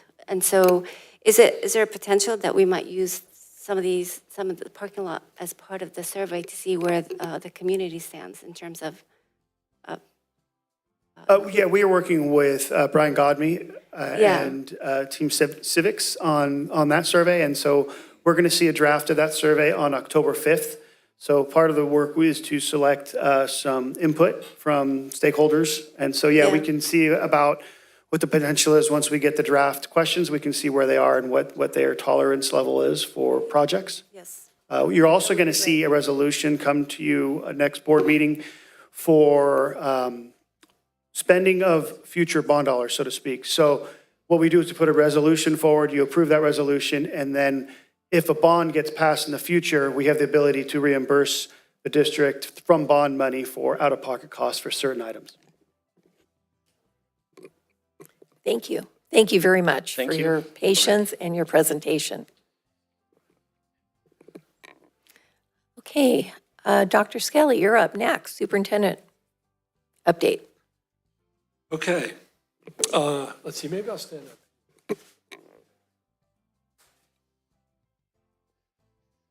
Okay, today is day 2 of being here. I'm really enjoying my time as interim superintendent here. I've had a chance to visit all the schools, meet individually with all the board members. I got to see your last board meeting. And then I've worked a chance to work with staff. And, I just have to say that it's just been really fun to get back in the saddle to do this work. I retired what is it now, 16 months ago. And the school was still, students in masks and, many kids were, virtually going to school. And so now to be back in a school and seeing kids and be involved in that work has just been really, really enjoyable. And the energy, I've been over to Taylor and seeing these very enthusiastic administrators, and then over, at all the schools. So it's just been really, really fun to do that, and I've really enjoyed working with the board as well. I think, there's so much potential in this district, and I think we can continue, during my 3 months. My thinking on it is that I want to put the district in a position where a new superintendent has a chance to really be successful here and set them up for success and the work that we're going to do in these next 3 months. I think it can really do that.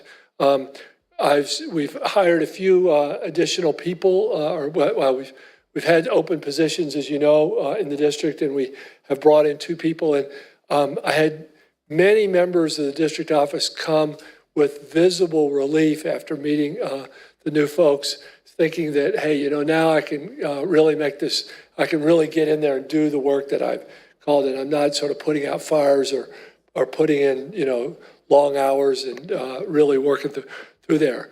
I think we can, we've talked a lot in cabinet and with the district office about our service to the sites. We're really keen to listen to the sites, provide them with the support they need. And I think we've got the team that does that now and can do that even more effectively with the new folks that are here. I want to, while I sort of catch my breath here, I want to introduce Linda Whipple, who's here. Linda is also on day 2. I think we may be related because she looks more Irish than I do, but she is first generation from Ireland here. She is from a place called County Leitrim, which is very close to where my family's from in Ballyjames-Duff, County Cavan here. And so who knows if we were related or not. I'm going to call my uncle back there and find out. But she, I can just already tell, how you're with somebody, you can already tell that they're just going to make an outsized contribution to the district. And so, Linda, you want to come and just say just a couple of words here for us?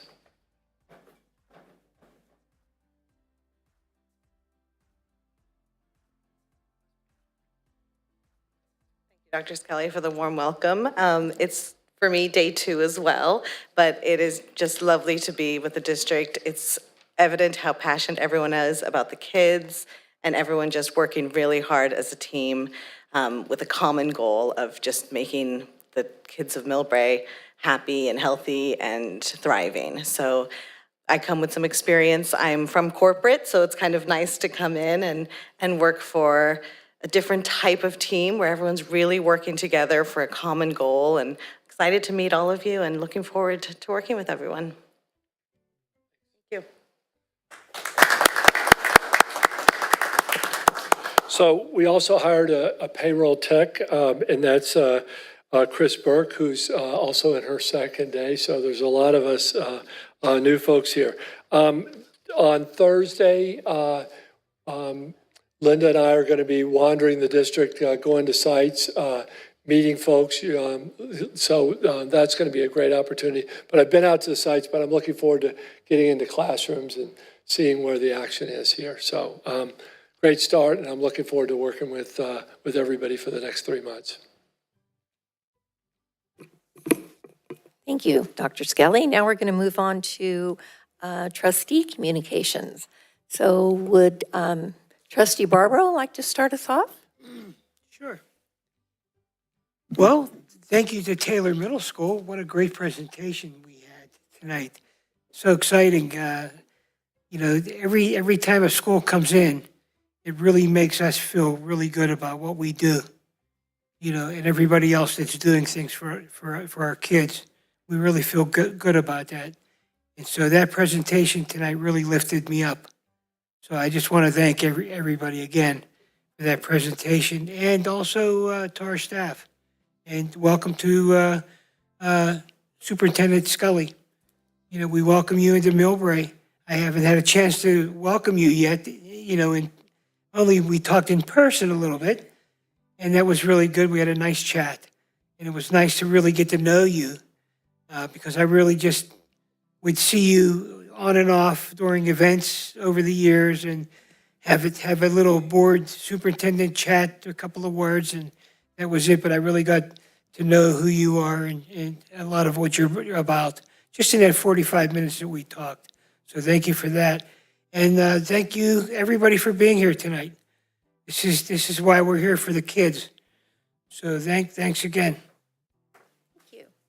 So Trustee Beltrami. I just have a couple of real quick things. So it's October, and I know things are happening in our Millbrae community. I am a Rotarian, so I'm really excited to hear that the Interact Club is going to be coming back to Taylor. I'm currently the advisor at Mills High School for the Interact Club that's there. And so I'm looking to partner and see those kids coming up through the years and coming into Mills, where I'll be working with them. With that being said, the Rotary is having our annual Halloween Carnival Festival down at the Rotary Park on October 29th, so the Sunday before Halloween, and it's all for children 10 years and younger. It's our 25th annual event, and I'm hoping that we have a lot of the kids come out and participate with us this year. We're bringing it back from COVID, and we're really looking forward to having some really big groups come and, you know, have the fun with games and clowns and magic shows and everything else. So looking forward to that event. Also, the Millbrae City has our annual Halloween decoration contest going on right now. So if your house is decorated for Halloween, please nominate yourself for the contest. All you have to do is go to the Millbrae City website, and you can put your name in for your house, and then the committee will come out and you could win a prize. So it's really a fun event. I'm seeing all the decorations coming up in the city, and it's always really fun to get into the atmosphere this October. And I just want to welcome everybody to our school years. I'm really happy to be working with this great group. I'm looking forward to getting to know our cabinet and the district staff too, and being out at the school site. So thank you very much. Thank you, Claire. Trustee Chin. I'll keep my comments really brief. I just wanted to welcome all of the new members. It's very exciting to have a lot of new staff join. Dr. Skelly, Dr. Malatesta, Ms. Whipple. Chris is our new payroll technician, or HR technician, and then Claire as her first full official meeting. So it's nice to have new staff on board and new energy. Trustee Musa. Well, I know there's a lot of events going on at school. I'm sorry, Taylor, I missed your potluck because I didn't had it on my calendar. But I had a chance to go to Meadows potluck last Wednesday or Thursday, I don't remember.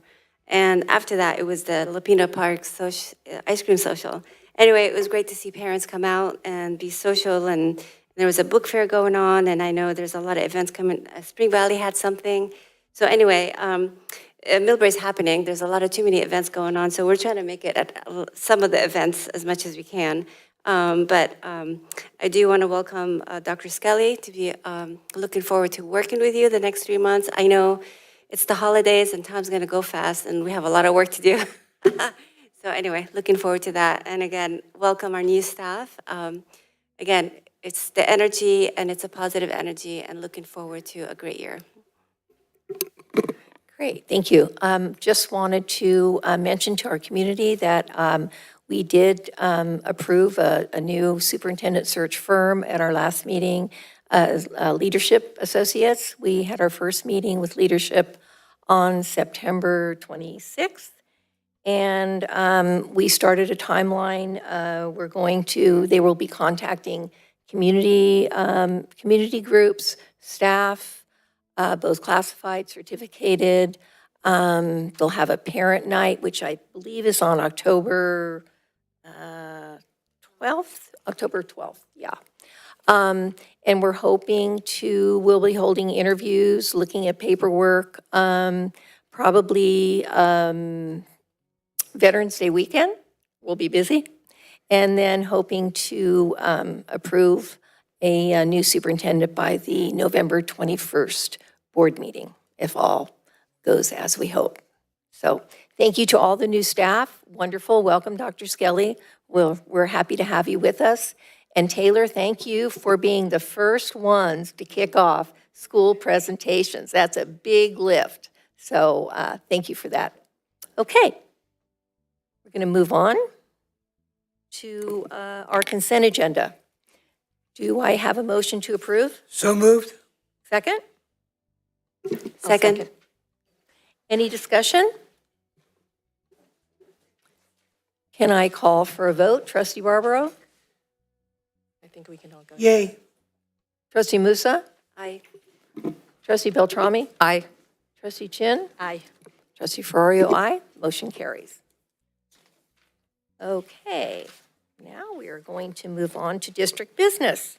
We have a public hearing, and I'm going to, the public hearing is notice and approval of resolution number 232402, adequacy of pupil textbook and instructional materials.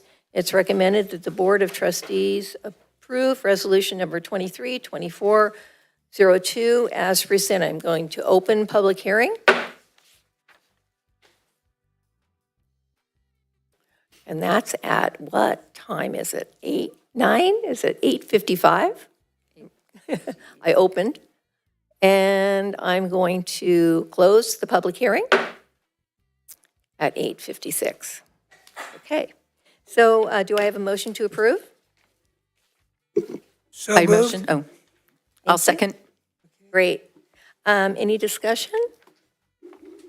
All those in favor? Aye. Opposed? Motion carries. Thank you. Okay, now we are moving on to the approval of Resolution 232403, authorization to teach outside designated teaching field. Ralph, would you like to address that one? Yes, thank you, President Ferrario. So this is an item that is brought forward from the HR department, and in absence of Claudia, who is at a conference for EdJoin. This is to comply with SB 435 implementation. School districts are required to review teacher assignments, establish procedures for annually reviewing teacher assignments, and report the local governing board each year. A review of the district's certified teaching staff has revealed that individuals are teaching out of their subject area for which they are credentialed. These individuals can be legally assigned board authorization, as is explained below. Compliance with SB 435 guidelines requires a board of trustees to pass a resolution to approve assignment options. So you have those assignment options listed in the preceding of the pages that follow. Okay. Do I have a motion to approve? Motion to approve? Second? Second. All those in favor say aye. Aye. Aye. Opposed? Motion carries.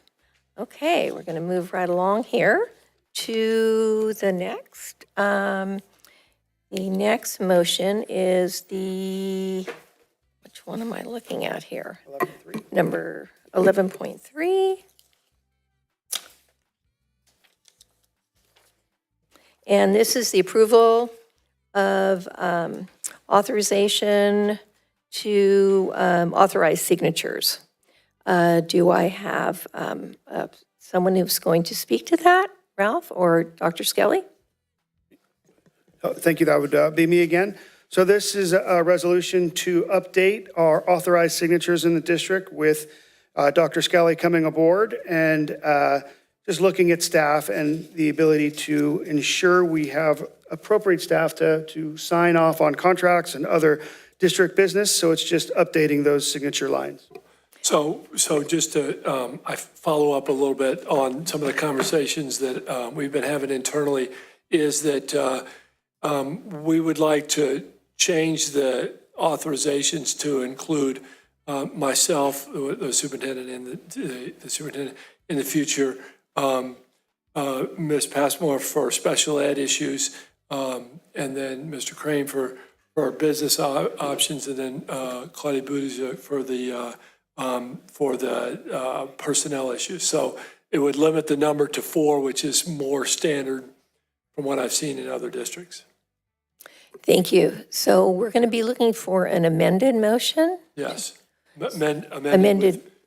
I think there's 6 people on that list. There's 6 on the list, and we're approving for 4. Correct, right. So Claudia and Terry would not have that authorized signatures. Right. You know, would certainly, they have issues, but those would typically go to one of the other 4 for Exactly. final signature. Yeah, and when I looked at the education section 42632, it says that the number would be no less than 3. So having 4 is plenty in our district, small area. So, okay, so who would like to make an amended motion? I can make the motion, but I just have a quick question. So Claudia is leaving, so we're going to hire Claudia. She would be the director of business. That's correct. That position is going to be vacant at the end of November. Yeah, but once we replace her, wouldn't she be someone, that title would be someone to sign, or no? No, Because we had a discussion about that. That's not necessary. So that anything that is required in the business office would be signed by the CBO, which is myself. So since that position reports to me, it would make sense that I would be the final signature for anything having to do with the business department, whether it be the budget, whether it be contracts, or as such. So she would be, or he, whoever the new director of business would be selected that position, would be reporting to me, and all of that would be approved and signed off by the CBO. Got it. Okay, I can make the motion to approve this signature based on the amendments, changes that we made, that Dr. Skelly, Ralph Crane, Christina Passmore, and Claudia Buttigieg would be the signees, and we're removing Terry and Claudia off the list. Perfect. Do I have a second? I'll second. All those in favor say aye.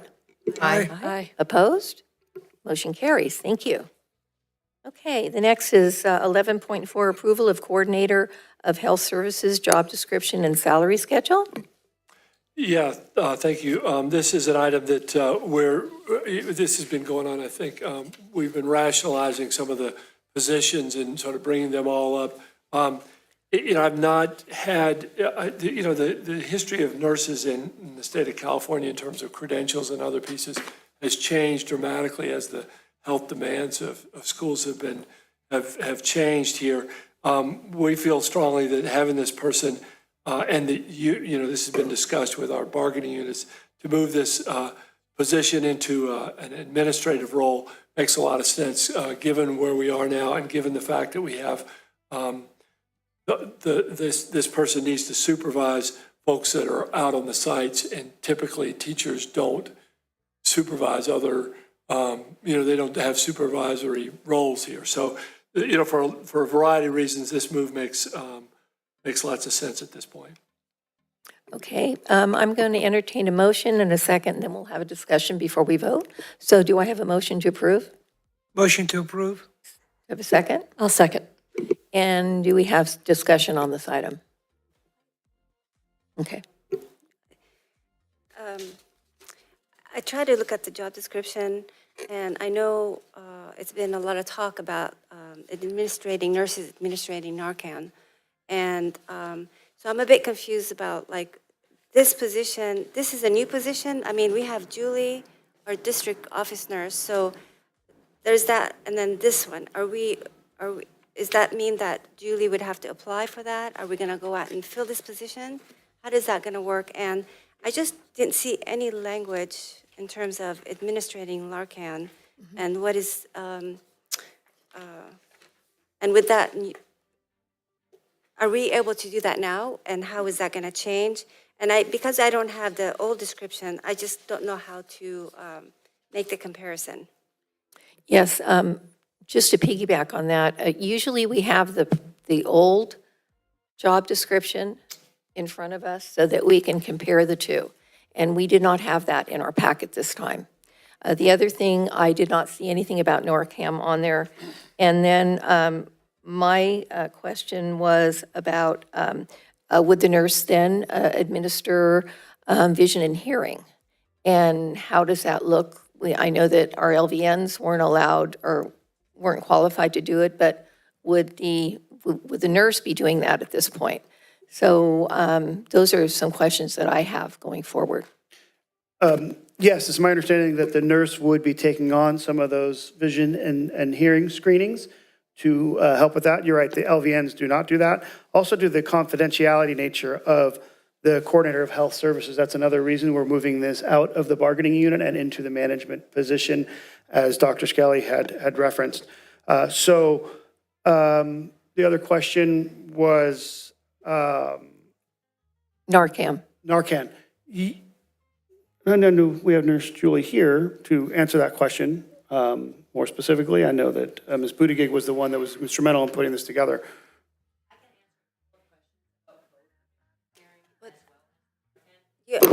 Up to that. Good evening. Thanks for all staying. And regarding the vision and hearing, as you know, it's K, 2, 5, and 8 that are all tested every single year in addition to our SPED students. And there's a couple of things about the testing. That is that being that they're all 5 different campuses with different schedules, the teams who have been testing our vision and hearing are teams of 3. And they are all retired school nurses, and they are incredibly efficient. Now, typically, when one person does it, the state standard on that actually requires near and far vision on the Snellen charts. And so you have to document different levels of acuity. Right now, the district has what I call kind of the viewfinder method that actually doesn't meet the state standards for what's required for testing, and that's why we've had the team. In addition, our audiometer did not pass, so we'd be purchasing a new audiometer. And then it also goes back to just the staffing, because they are teams of 3 that do this day in, day out, very experienced teams. So that was my addressing some of the reasons why lately we've had the teams. And then as far as Narcan goes, we asked people to get trained because the requirement by the county was that 3 people per site would attend a 40 to 45-minute presentation with Jeannie Courts, the county nurse, and watch an 11-minute CDPH video and take a 5-question quiz and submit that questionnaire to me. I did not have anybody but the district office who had 3 people actually complete all components of that training, and therefore we were not eligible to get the Narcan on our campuses. Now this year I'm going to try again. I had volunteers, but through different reasons they couldn't get all 3 components of the training completed. I have commitment from Taylor to find 3 volunteers this year. I'm negotiating with Jeannie Courts to see if maybe I can just have it at Taylor. Taylor's the only campus that can find 3 people to complete all 3 components. You know, thank you, Julie, for that clarification, because that was not the understanding I had at all, that because if we were to change your job description and title, that you were going to be the person to do the Narcan, not 3 people from other sites. Is that what I'm understanding? In order to be eligible to have the Narcan on our campuses, Uh-huh. it was an all or nothing program. Either you get all schools to participate, or you couldn't have the Narcan. Interesting. So my understanding, we already have Narcan on site. So if something happens, who is there to administer that? We don't have Narcan on site. Didn't we? We didn't Oh, meet I eligibility thought we had requirements. it. See, there's We miscommunication. approved, but we didn't. Yeah, you approved to go forward with the approved to- process to try and get it onto the campuses, so Yeah. that's where Nurse Julie came instrumental in getting that process going, but as she explained, unsuccessful in Yeah. recruiting the necessary people at the site to be trained to have the Narcan on site. So And again, then I'm- at the most recent county meeting, I actually stated, due to it being a volunteer nature, but we all know it's over the counter now, I said, perhaps this could be blanketed in such a way, as we all know, epinephrine can be given by lay people, and we can all do CPR, and we are all held blameless. So I was trying to get an angle in that perhaps now that it's over the counter, we don't have to have all 3 components at all sites, and they're like, not right now, not at school sites. So I went to bat for that.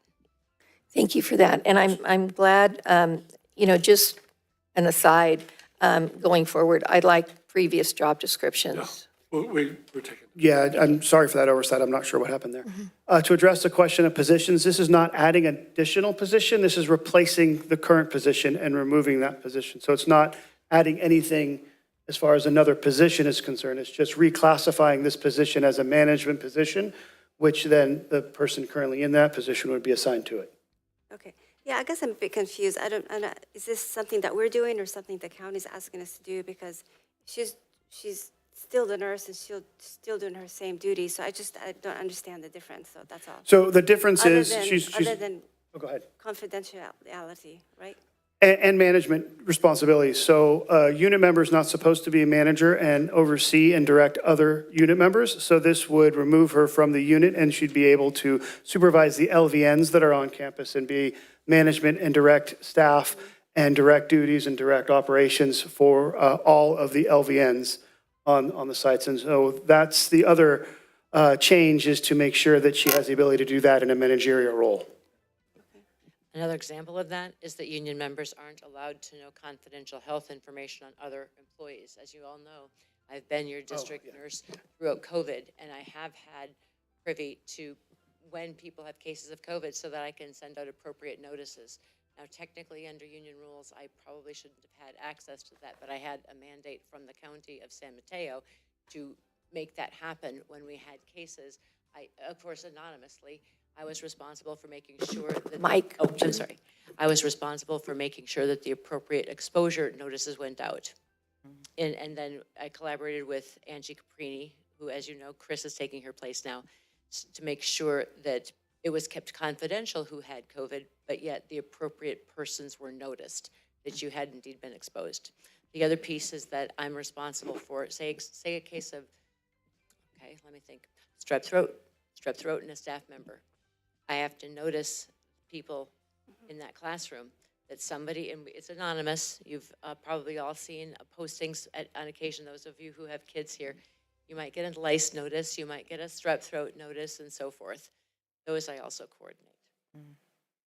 So the other change is increasing this position from 10 months to 11 months to include coverage of summer school, because we currently do not have a district nurse that is available during some summer school operations. So it is meeting that deficiency as well to make sure that we have a nurse available during summer school. Okay, and the step-in column, I mean, what is there different? I mean, what is the difference in terms of salary? Is that a what's the word I'm looking for? Not a raise. I was told that it did not affect salary at all. It did not affect the salary at all, but it increased from 10 months to days. 11 month, that increases the days. pay. But the salary range is basically equivalent. It's just removing from the certificated salary schedule and moving it to a different salary schedule, which is equivalent. Any other comments? Okay. I had one other comment. I was, and I don't know where we stand with our LVNs at this point, whether, we have the Peninsula Chinese Business Association was generous enough to cover the costs of so many LVNs. And we also have a grant. I don't know whether we submitted that grant yet to the Peninsula Healthcare District. And I know that could be, so we don't even know if we're having LVNs next year. Is that correct? Yeah, and that's another essential reason why it's important to make this position into managerial role, so then we can, have the coverage and support. Yes, we have submitted the grant, and we're just awaiting awarding of the grant to the Peninsula Healthcare District. Okay, thank you. Did we get the fund from the PCBA this year for the LVNs, or no? We didn't get that. No, we did not get the funding from PCBA for LVNs. We're funding it out of other dollars. And so if it's a district priority to continue funding LVNs, then we will continue to find funding for those positions. And it is important for those positions because we have a lot of students with some pretty severe health needs on our sites. And so, from diabetics to other issues. And so it's important to have the LVNs on site to make sure that those students are properly cared for and to make sure that, if those LVNs aren't funded, then it falls on other staff, and sometimes those staff are not properly trained for those duties of caring for students in that way. And just hoping that your availability, Julie, is going to be more with the increased time, because I know our sites really need, not just for certain students, but when there are lice outbreaks and there's all kinds of things going on, that those secretaries really, really, really need your assistance. So I'm going to be holding you to that for our secretaries. Okay. Yeah, I would say that Nurse Julie should be commended for all the work she does. She does great work throughout the district. She makes sure that all of our students are cared for properly. She makes sure that all of those precautions, all the I's are dotted and T's are crossed with all the medications, and making sure the LVNs are properly caring for the students as well. So she gives great guidance to staff. And so we're fortunate to have her on staff. Great. So we're going to bring this to a vote. Do I have a motion? We already had the motion in the second. Oh, we had the motion, discussion. Okay, so now we're going to take the vote. All those in favor say aye. Aye. Opposed? Motion carries. Thank you. Okay, this looks like we are at the number 12, possible future agenda items. And I see CAF scores, and I see department updates. Are there any other items that trustees would like to see on future agenda items? Trustee Musa? Thank you. A couple of things, and maybe one you can address tonight. I'm not sure, Ralph. But it sounds like we're going to have Happy Hall contract on the agenda next week. But I would like to get an update as to how the Happy Hall ELA program is going at our schools, because in the beginning we had a rough start, and having Happy Hall at Taylor and all of our sites, I would just like to get an update how many students we have and how things are going, and if there's anything that we need to know. So. Absolutely. We can invite Happy Hall to do a presentation and to give some solid numbers. Last I checked, there were about 200 UPP students, unduplicated students, who were being served throughout the district, which is pretty amazing. And then a total of 385 or so was the last number. Don't quote me on that. Those are just ballpark, because last time I checked, total students being served at all 5 sites, which is something we did not have prior. And so having Happy Hall and the ELOT program has definitely been a positive. And you say kind of a rocky start. I don't know how rocky it really was. I think it was welcomed at the sites. I think that they came in prepared. They did a really great job. So we can definitely get them here to do a presentation and an update on on how things are going and how things started out. But yes, we're hopeful that we will have an agreement with a contract presented to the board on October 17th. We had final agreement with some numbers today, and we'll have the rest of the contract after they have a quick peek at it for the board on the 17th. Thank you, Ralph, for those kind words. I've heard wonderful things about Happy Hall as well.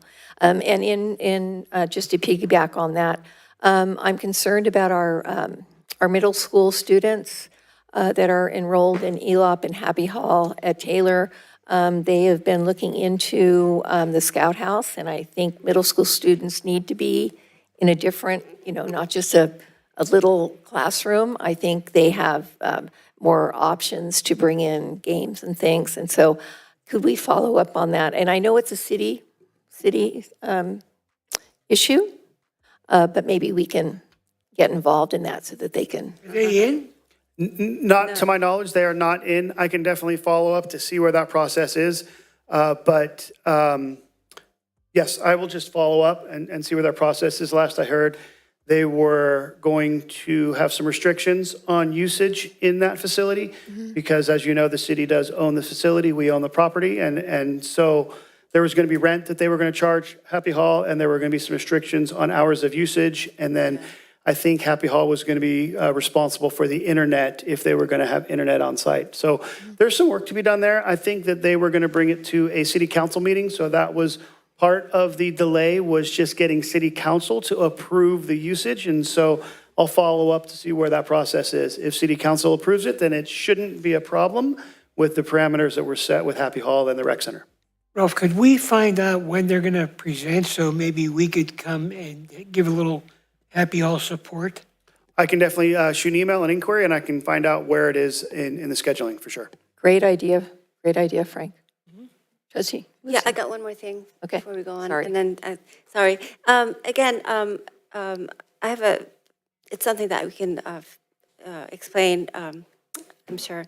I know we didn't hire a music teacher. We moved one of our elementary teacher to Taylor program, and we only have one music teacher. And it's kind of, I've heard some parents say that 2 schools have music and 2 schools don't. And I know we haven't hired a teacher, and I get that. But I'm just saying, in terms of equity, just not the parents, the kids that don't have music are, they're looking at that. And I'm just wondering, what is our solution moving forward in terms of, if we don't hire the music teacher, what is the plan to get music in the other schools? Yeah, we were fortunate that Ms. Negrete went to the middle school because she's got vast knowledge and she's working out really well there, but that did leave that hole at the elementary level. So we are heavily pursuing. I know if Ms. Buttigieg was here, she would be saying that she's heavily recruiting, and we're actually reaching out to agencies to see if we can bring a teacher in under contract. But we can go back as a cabinet. We have a cabinet meeting tomorrow, and we can look at what possible solutions are to bring more equity to all 4 sites in the meantime while we're waiting for that second music teacher to be hired to serve the other 2 schools that have that deficiency. Great. Trustee Chin, anything for we did? Trustee Beltrami. Trustee Barbaro. Great. Okay. I'm going to adjourn this meeting. Do we have to have a motion and a second to adjourn? So moved. I'll second. Okay. All those in favor? Aye. Aye. Okay. Meeting is adjourned. Thank you, everybody.